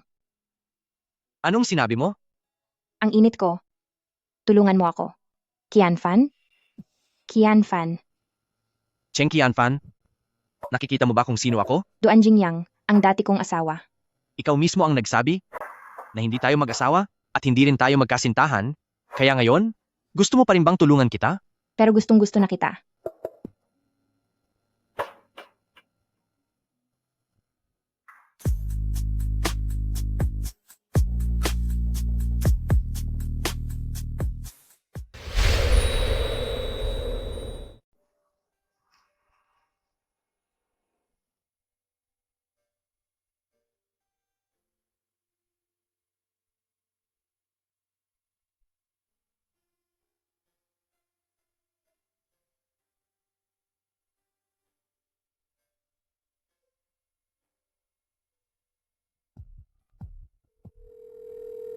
Hello? Duan Jingyang, sa wakas ay tinawagan mo rin ako. Gusto ko ang kumpanya ng tatay mo. Kahit pa makuha mo ito sa pamamagitan ng panunuyo o panloloko, bago matapos ang susunod na linggo, dapat makita ko na ang kumpanya ni Pamilyang Cheng ay nakapangalan na sa akin. Ano po? Duan Jingyang, pero ang kumpanya ang pinakamahalagang bagay para sa tatay ko. Hindi ba't masyado nyo naman akong pinapahirapan? Ito na ang tanging pagkakataon mo. Sa katapusan ng buwan, ang handaan para sa aking kaarawan. Balak ko sana na ipakilala ka sa pamilya ko, pero dahil ganyan ang sagot mo, wag na lang. Huwag, sandali lang. Duan Jingyang, nagbibiro lang po ako. Huwag kayong mag-alala. Basta't makasama lang kayo, gagawin ko ang lahat. Mabuti. Dahil inimbitahan ako ni Duan Jingyang na pumunta sa birthday party niya sa susunod na linggo, ibig sabihin ba nito, kapag nagawa ko ang utos niya, at sa oras na makasal ako sa pamilya Duan, wala nang magagawa si Papa kahit magalit siya, baka maging proud pa siya sa akin.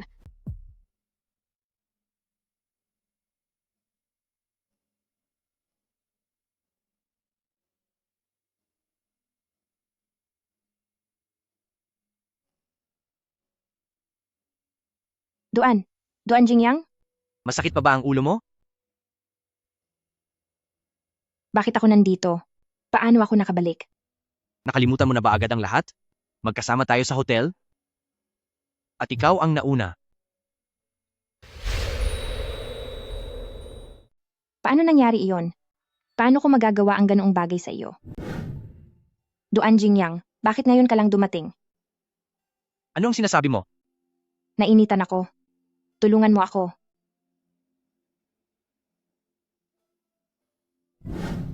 Ako talaga ito. Duan Jingyang. Nalason ako kagabi. Wala talaga akong malay kung paano nangyari ang lahat. Walang anuman iyon. Paanong walang anuman iyon? Hindi ito maliit na bagay. Nakasalalay dito ang reputasyon niyo, sir. Kung ganoon, ano ang gusto mong gawin? Kasalanan ko ang nangyaring ito. Dahil pagkakamali ito. Dapat na lang nating isipin na walang nangyari, pwede ba? Pero nangyari na ang lahat. Ano naman ngayon? Hindi naman pwedeng magsama tayo dahil lang sa nangyaring ito. Kahit ano pa ang mangyari, kakakalimutan ko ito. Maraming naghiwalay na nagkakabalikan din. Bakit tayo hindi pwede? Tatanungin mo pa talaga ako kung bakit. Duan Jingyang, gusto mo bang manatili kami ni Miss Fang sa tabi mo ng sabay? Paano mo nagagawang sabihin na parang walang nangyari?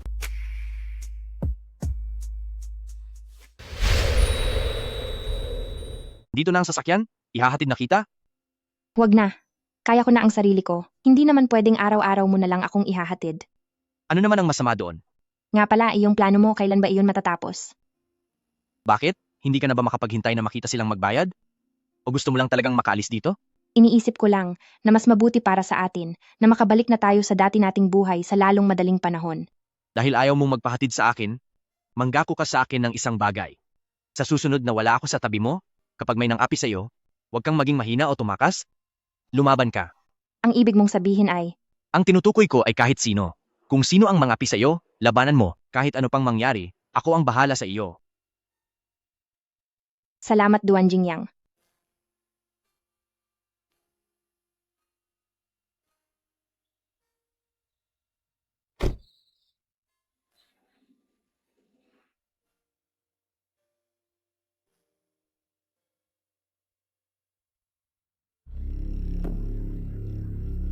Siguradong may nakabangga itong boss na ito. Anong nangyari?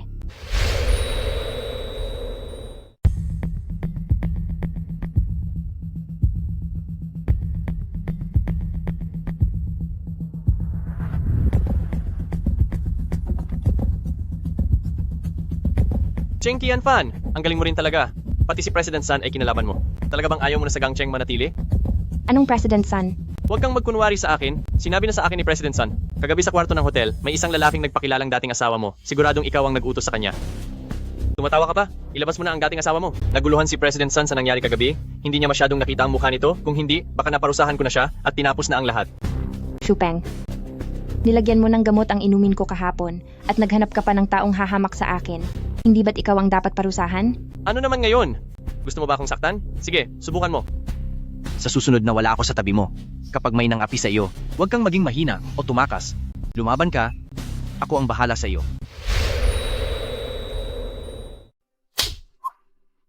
May lakas ka ng loob na saktan ako? Subukan mo pang gawin iyon ulit. Ano naman kung saktan kita? Ang mga katulad mo ay dapat lang maturuan ng leksyon. Nagsisisi ako na hindi kita tinapos ng mas maaga.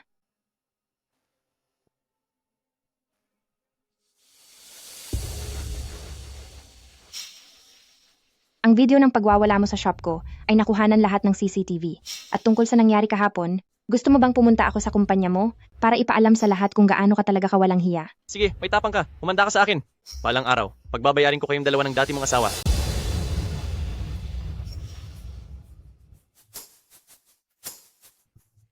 Ang sarap pala sa pakiramdam na maturuan ng leksyon ng isang basura.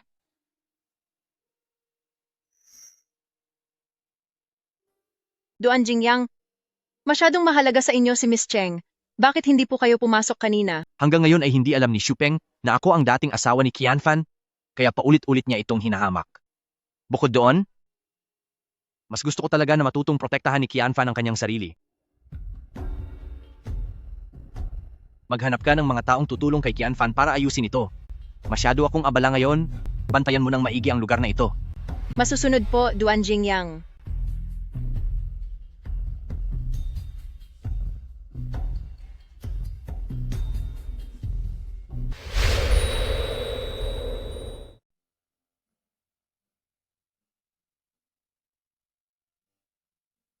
Nandiyan ka na pala?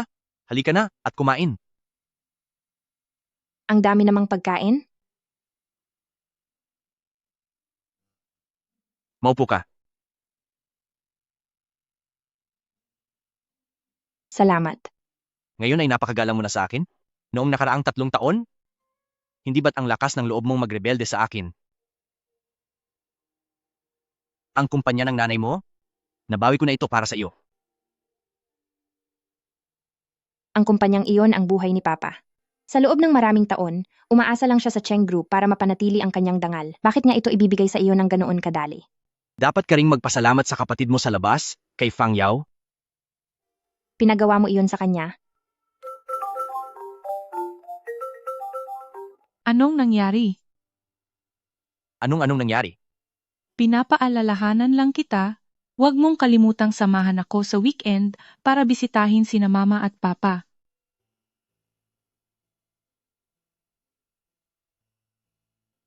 Naintindihan ko. Sige, ituloy mo na ang ginagawa mo.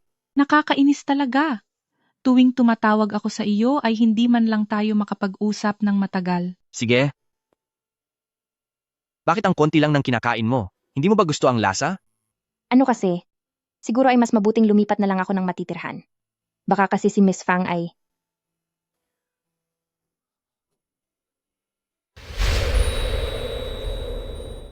Qianfan?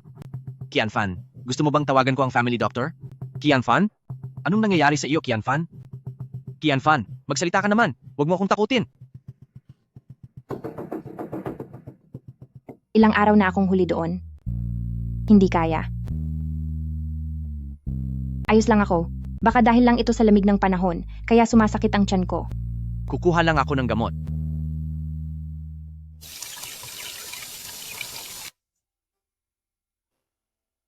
Huwag muna nating pangunahan ang takot.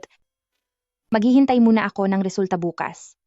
Paano mangyayari iyon sa isang beses lang? Buntis nga talaga ako. Noong gabing iyon, dinadala ko nga ang anak ni Duan Jingyang. Bakit nangyari ito? Paano ako nagkaroon ng anak sa kanya? Kailangang alisin ang batang ito at hindi ito pwedeng malaman ni Duan Jingyang. Walang kasalanan si Miss Fang, hindi sila dapat madamay o masaktan dahil dito. Kapag nakita ko na si Xu Peng na nagbayad sa kanyang mga ginawa, aalis na agad ako rito, aalis na ako ng Gangcheng.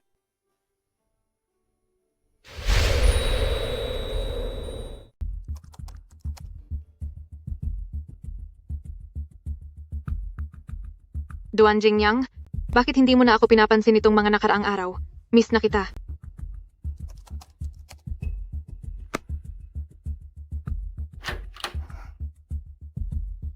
Bakit parang ang putla mo? Masama pa rin ba ang pakiramdam ng tiyan mo? Wala ito, maayos na ako. May gagawin pa ako, mauuna na ako. Tatanungin kita, pumunta ba rito si Duan Jingyang kamakailan? Duan Jingyang? Bakit mo siya hinahanap? Ano bang pakialam mo? Huwag mong isipin na dahil dating asawa mo si Duan Jingyang, ay may ugnayan pa rin kayo. Tumingin ka nga sa salamin. Eh ikaw? Anong ugnayan nyo? Sasabihin ko na sa iyo, sa susunod na mga araw, ipakikilala na niya ako sa buong Gangcheng, pakakasalan na niya ako. Pakakasalan ka? Salamat, Duan Jingyang. At si Cheng Yao, siguradong umaasa pa rin siyang makakapasok sa pamilya Duan kahit imposible. Kung makikita mo siya, sumang-ayon ka na lang sa mga sasabihin niya. Sige po. Kung ganoon, binabati kita. Dapat mo talaga akong batiin. Hindi mo inaasahan, di ba? Ang lalaking hindi mo nakuha sa loob ng 3 taon, ay napaibig ko na. Kung ganoon, bakit hindi mo siya mahanap? Dahil busy si Duan Jingyang, isa siyang matagumpay na tao. Hindi maiintindihan ng isang hamak na empleyadong gaya mo. Sabihin mo na, pumunta ba siya rito? Gaya ng sabi mo, dating asawa ko lang siya. Wala na kaming anumang ugnayan.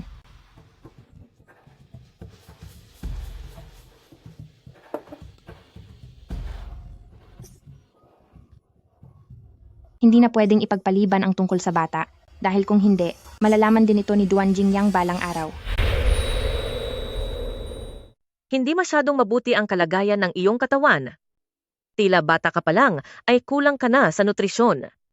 Kahit na halata namang maayos ang naging pag-aalaga mo sa sarili nitong mga nakaraang taon, ngunit hindi pa ito sapat. May kinalaman ba ito sa pag-alis ng bata? Napakadelikado ng operasyon para alisin ang bata. Kung itutuloy mong alisin ang bata ngayon, para sa kalusugan mo sa hinaharap, maaaring magkaroon ito ng permanenteng epekto at baka mahirapan ka ng magbuntis muli. Hindi ba kasama ang tatay ng bata? Payag din ba siyang alisin ang bata? Salamat po, Doc.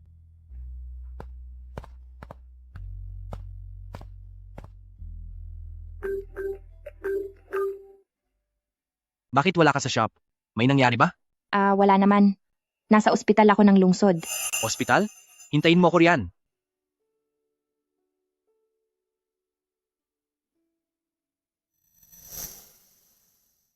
Hindi lang sa akin ang batang ito. Siguro ay tama ang doktor. Hindi madaling pinili tayo ng bata para maging mga magulang niya. Ano man ang mangyari, dapat ay may alam din si Duan Jingyang. Bakit ka mag-isang pumunta rito sa ospital? Masama na naman ba ang pakiramdam ng sikmura mo? Anong sabi ng doktor?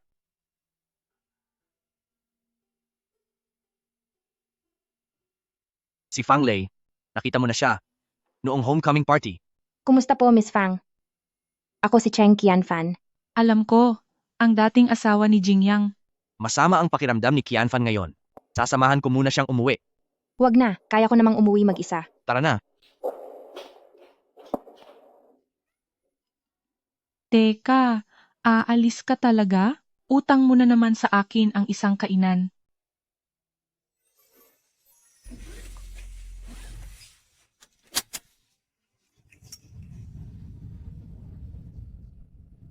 Ano naman kung makapangyarihan ka sa Gangcheng? Pipiliin at pipiliin ka pa rin ng ibang tao. Ang paulit-ulit na pagtatanong ay isang kahangalan. Alam ko rin kung anong klaseng tao ka.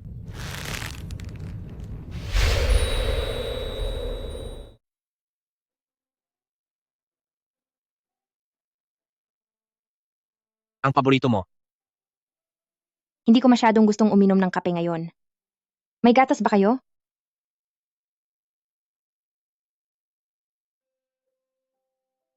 Salamat po. May gusto ka bang sabihin sa akin?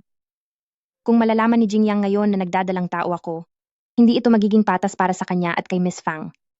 Wala ito, salamat sa pagsundo sa akin sa ospital. Siya nga pala, Duan Jingyang, tungkol sa nangyari kay Xu Peng. Kumpleto na ang lahat ng ebidensya. Napakarami niyang ginawang pananakit sa akin. Gusto ko nang makita ang kanyang katapusan sa lalong madaling panahon. At pagkatapos ay tuluyan na kitang iiwan. Cheng Qianfan? Ano pa ba ang dapat kong gawin? Para lang manatili ka sa tabi ko? Huwag kang mag-alala, malapit na. Sa aking birthday party sa katapusan ng buwan, tatapusin na natin ang usaping ito. Ngunit kaarawan mo iyon. Paano mo iyon magagamit sa ganitong bagay? Kaya naman, maaari ba akong humingi sa iyo ng regalo sa aking kaarawan? Anong regalo?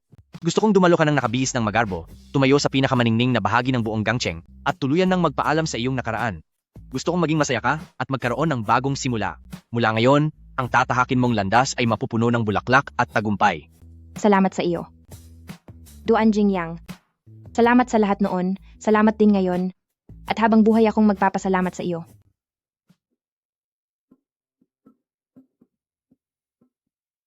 Sabihin mo kay Xu Peng na sa katapusan ng buwan sa Duan Family Clubhouse ay magdaraos ako ng isang malaking party para sa kanyang promosyon bilang pasasalamat sa lahat ng taon ng kanyang serbisyo sa kumpanya. Naintindihan ko po, Duan Jingyang.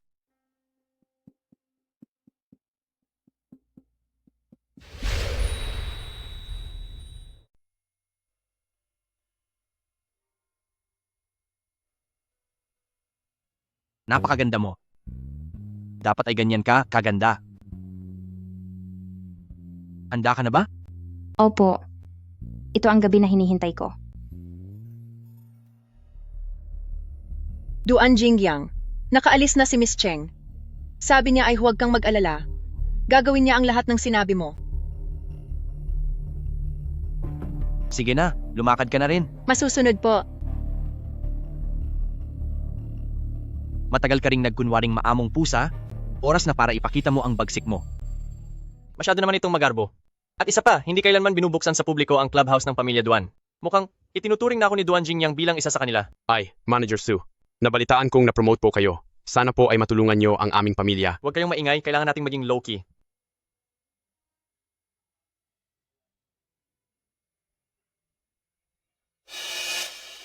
Cheng Qianfan, bakit ka narito? At bakit ganyan ang suot mo?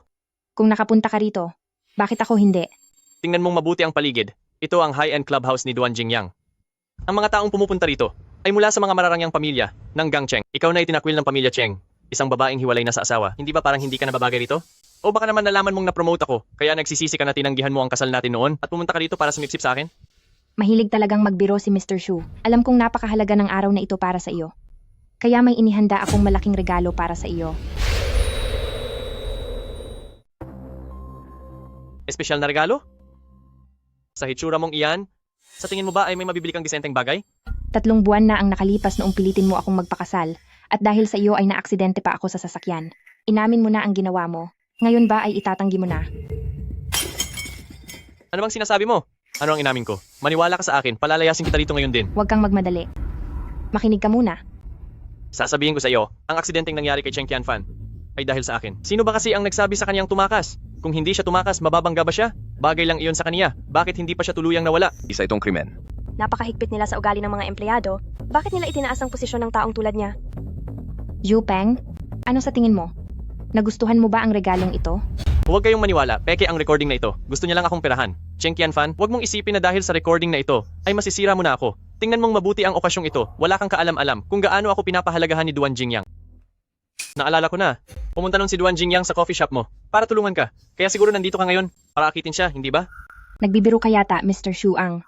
Dati kong asawa ang nag-imbita sa akin dito. Hahaha, ang dati mong asawa ang nag-imbita sa'yo? Ano bang trabaho niya? Tagahugas ba ng plato? O tagawalis sa kusina? Hahaha. Ano naman ang masama sa paghuhugas ng plato o pagwawalis? Sinabi ko na sa iyong huwag mo siyang pagsasalitaan ng ganyan. Sinaktan mo na naman ako.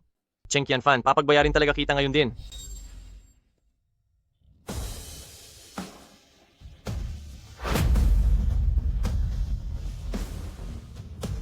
Ang lakas ng loob mong saktan ng dati kong asawa? Duan Jingyang, paano siya naging dating asawa niyo? Ako ang tinutukoy ni Qianfan na dating asawa. Bakit? Kailangan ko pa bang ilabas ang divorce certificate para ipakita sa iyo? Nabalitaan ko na dati na may sekretong kasal si Duan Jingyang, pero hindi ko pa nakikita si Mrs. Duan, siya pala iyon. Hiwalay na sila. Siguro ay may problema ang babaeng iyan. Kung hindi, sino ang gustong iwan si pamilya Duan? Sa totoo lang sa inyong lahat, ako ang nagpumilit sa kasal namin ni Qianfan. At kung bakit kami naghiwalay, ako ang may kasalanan. Walang anumang problema ang dati kong asawa. Duan Jingyang, ako, hindi ko po talaga alam na ikinasal pala kayo ni Qianfan. Kung alam ko lang, hindi ko siya gaganyanin. Hiwalay na naman po kayo sa kanya. Bakit kailangan niyo pang makialam sa kanya? Kahit hiwalay na, pamilya pa rin sila. Sino mang mga api sa kanya, papagbayarin ko. Ayaw ko na siyang makita. Chengming, Narito po. bukas ng umaga, gusto kong makita ang balita tungkol kay Xu Peng na nasa headline ng bawat balita. Bukod doon, ibigay ang utos sa kahit anong kumpanya sa Gangcheng, bawal na siyang tanggapin sa trabaho kailanman. Masusunod po. Duan Jingyang, bigyan niyo pa po ako ng isang pagkakataon. Duan Jingyang, hindi ko na po uulitin. Qianfan, tulungan mo naman akong makiusap. Duan Jingyang, Qianfan, tulungan mo naman akong makiusap. Duan Jingyang. Kontento ka na ba? Parang may kulang pa sa expression mo. Anong kulang? Chengming, Opo. simula ngayon, parusahan si Xu Peng linggo-linggo. Mas malala ang tama, mas mabuti, dapat ay halata. Salamat sa iyo.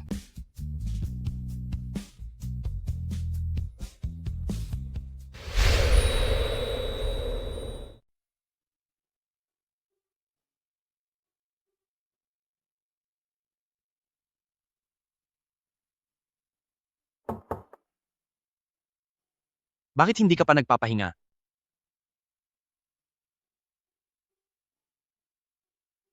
Hindi ba maganda ang pakiramdam mo? Pakiramdam ko kasi ay parang panaginip lang ang lahat. Simula noong wala na si mama, naging bata na ako na walang tahanan. Hanggang sa 3 taon nating napagkasundo ang kasal, doon ko lang naramdaman na parang nabuhay akong muli. Pagkatapos ay nangyari ang mga bagay na iyon. Noong sandaling mabangga ako ng sasakyan, akala ko ay talagang tapos na ang buhay ko. Tapos na ang lahat ng iyon. Nga pala, nakuha mo ang kumpanya ng pamilyang Cheng sa pamamagitan ng panlilinlang. Hindi ba sila gumawa ng gulo sa iyo? Ibinabalik ko lang iyon sa tunay na may-ari. Paano iyon naging panlilin lang? Sa totoo lang, wala ring silbi kahit ibigay mo ito sa akin. Bata pa lang ako ay hindi na ako pinapahawak ni Papa sa mga ganito. Masyado siyang mahigpit sa akin. Wala talaga akong alam sa pagpapatakbo ng negosyo. Natatakot ako na kung sakaling hindi ko ito mapangalagaan ng maayos, baka magalit sa akin si Mama mula sa langit. Ikaw ang boss? Pwede kang kumuha ng mga taong marunong mag-asikaso para tulungan ka. At saka, hindi ba't nandito naman ako para sa iyo? Naisip mo na ang lahat. Kumusta naman si Cheng Yao? Siguradong naghihintay pa rin siyang makasal sa pamilya-pamilya Duan. Wala na siyang magagawa pa. Sa sitwasyon ngayon ng pamilyang Cheng, malaki ang posibilidad na si Cheng Yao ay makikipagbalikan kay Xu Peng. Naintindihan ko. Gabi na. Bumalik ka na at magpahinga ng maaga. Sige. Uubusin ko na ang natira.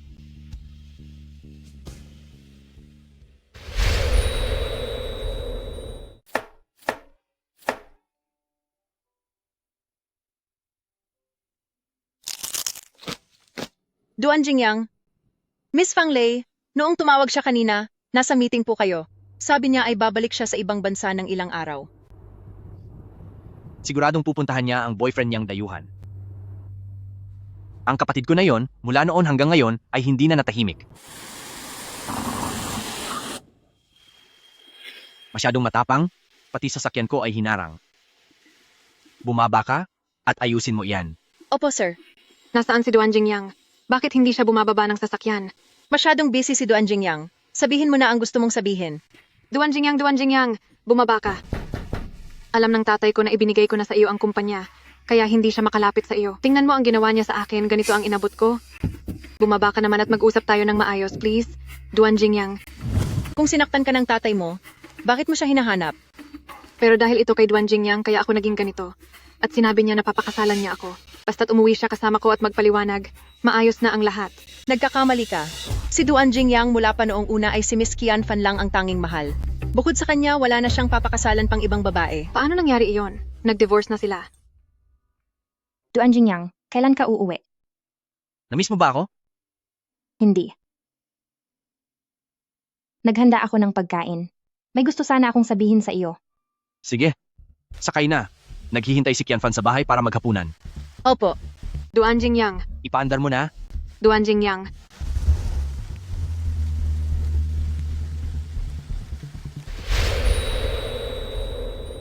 Ang buhay na pinapangarap ko noon ay ganito lang pala.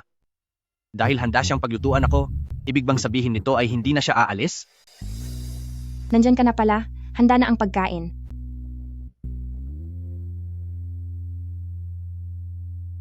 Bakit bigla kang nagluto? Hindi ba masarap ang luto ng chef natin?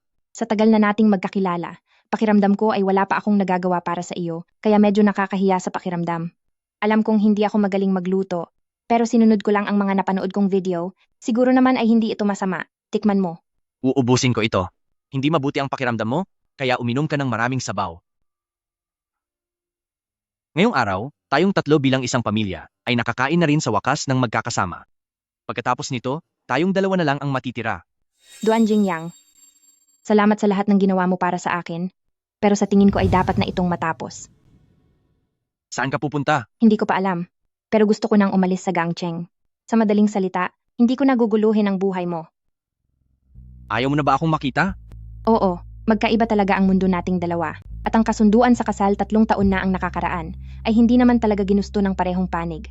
Lalayas na ako kapag naayos ko na ang mga gamit ko sa loob ng 2 araw. Babalik na muna ako sa kwarto ko.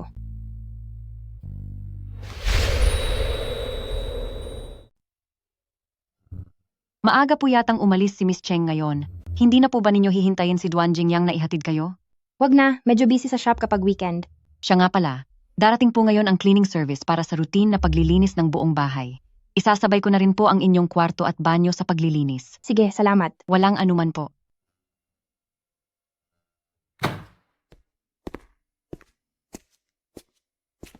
Qian Fan. Duan Jingyang. Nasaan si Qian Fan? Nasa coffee shop na po si Miss Cheng. Duan Jingyang, habang naglilinis po ako kanina, sa loob ng kwarto ni Miss Cheng ay nakita ko ito.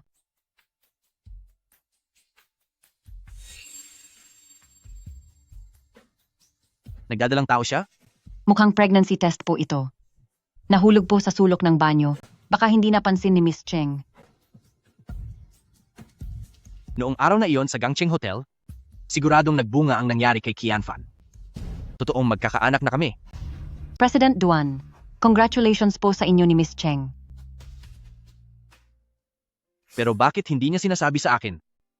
Maaari po kayang dahil matagal na kayong hiwalay ni Miss Cheng. Tama. Kung ganoon ay mag-alok ako ng kasal sa kanya. Sa pagkakataong ito, gusto kong pakasalan niya ako ng may dangal sa harap ng lahat.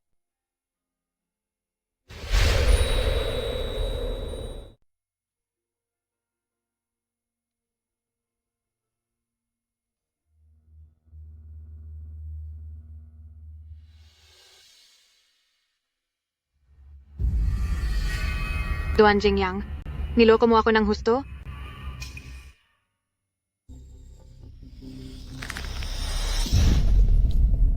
Dapat parusahan ang lahat ng nanloko sa akin.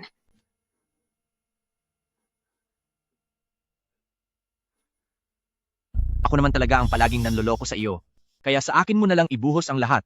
Patawad, Qianfan? Mukhang hindi na kita mapoprotektahan simula ngayon.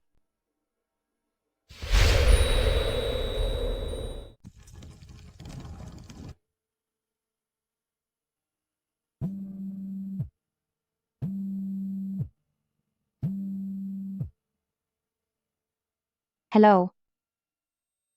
Kung nahihirapan ka man, dapat kang pumunta sa akin. Matagal na tayong hiwalay? Bakit kailangan mo pang makialam sa buhay ko? Ano naman kung hiwalay na tayo? Dati kitang asawa, Duan Jingyang. Kaya dapat maging maayos ang buhay mo. Kapag wala ako sa tabi mo, matuto kang protektahan ang sarili mo. Magkaiba talaga ang mundo nating dalawa. Hindi ko naguguluhin pa ang buhay mo. Duan Jingyang, maraming salamat sa lahat ng ginawa mo para sa akin. Pero sa tingin ko ay dapat na itong matapos. Huwag na tayong magkita pang muli. Ayaw mo na ba akong makita?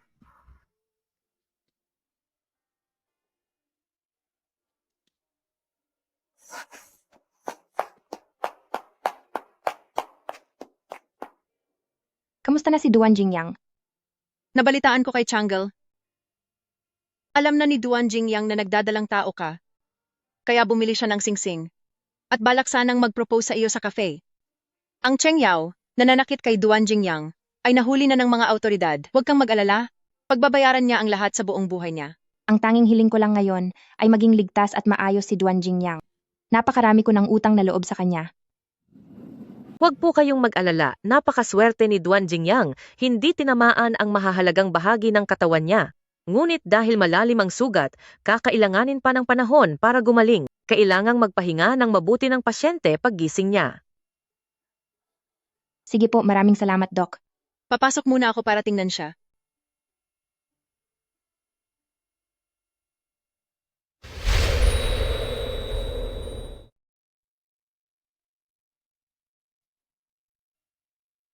Gaya ng hindi ko kayang magpaalam sa iyo.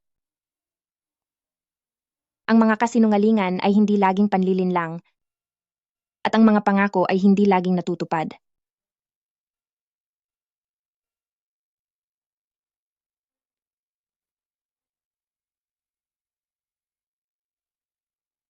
Jingyang, aalis na ako. Ang presensya ko ay magdadala lang sa iyo ng higit na sakit at pasanin. Kahit marami pa akong gustong sabihin sa iyo, ang pinakagusto kong sabihin ay salamat.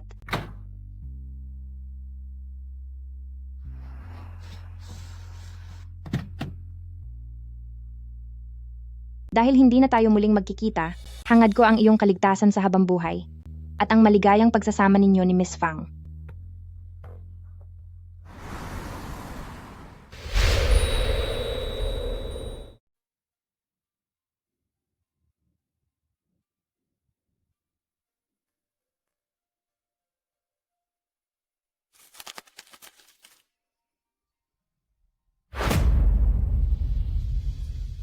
Pamanhin, ang numerong tinatawagan niyo ay hindi maabot sa kasalukuyan?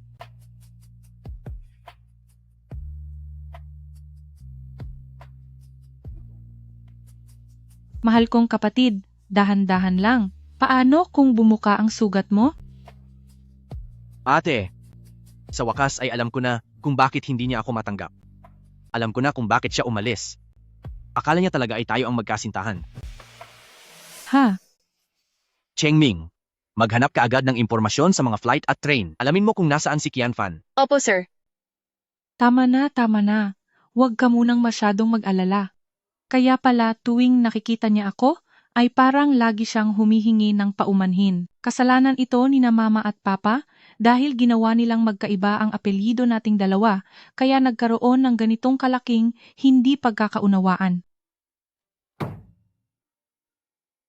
May nahanap ka na ba? President Duan, sa mga eroplano at tren ay walang kahit anong impormasyon tungkol kay Miss Cheng. Wala kaming makita. Walang makita? Ibig bang sabihin ay hindi siya doon dumaan para umalis?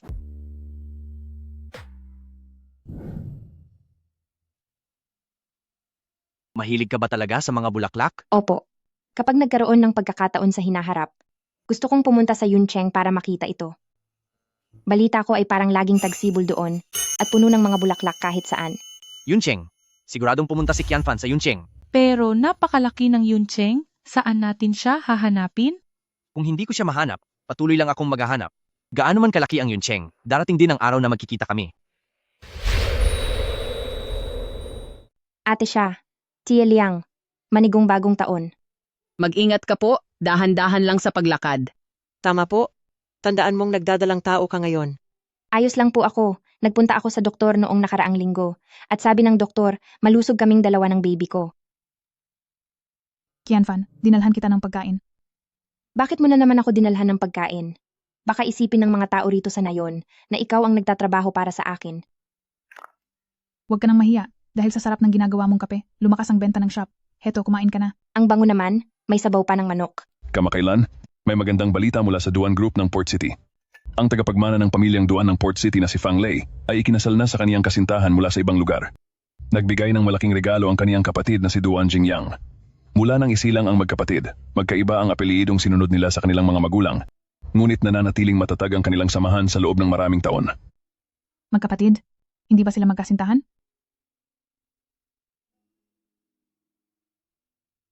Qianfan, anong nangyayari sa'yo? Ang taong nabanggit sa balita, ano mo ba si Jingyang? Sa totoo lang, dati ko siyang asawa. At siya rin, ang ama ng dinadala ko. Ano?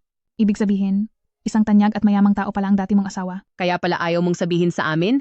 Kung sino ang ama ng bata, isang makapangyarihang tao pala siya. Ano naman kung makapangyarihan siya? May mabuti at masamang tao kahit sa mga tanyag. Pati sariling anak ay hindi niya pinangalagaan. Tao pa ba siya?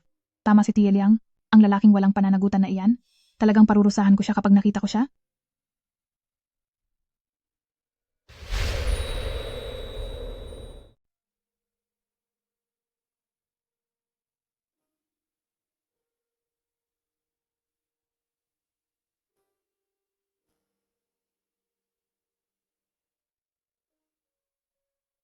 Matagal na kitang hinahanap. At sa wakas, nahanap na kita. Ikaw ba ang ex-husband ni Qianfan? Ako nga. Qianfan, bakit mo pa rin siya pinoprotektahan hanggang ngayon? Tutulungan ka naming parusahan siya. Nagkakamali kayo sa kanya? Pati ako ay nagkamali rin sa kanya.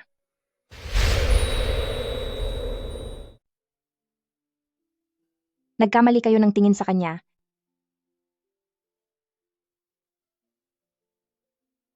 Nagkamali ako ng tingin sa kanya. Pati ako, nagkamali rin sa kanya.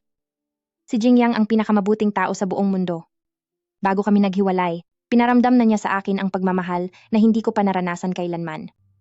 Kaya ko tinatawag na ex-husband si Jingyang, ay dahil ang pagmamahal niya ay talagang maipagmamalaki.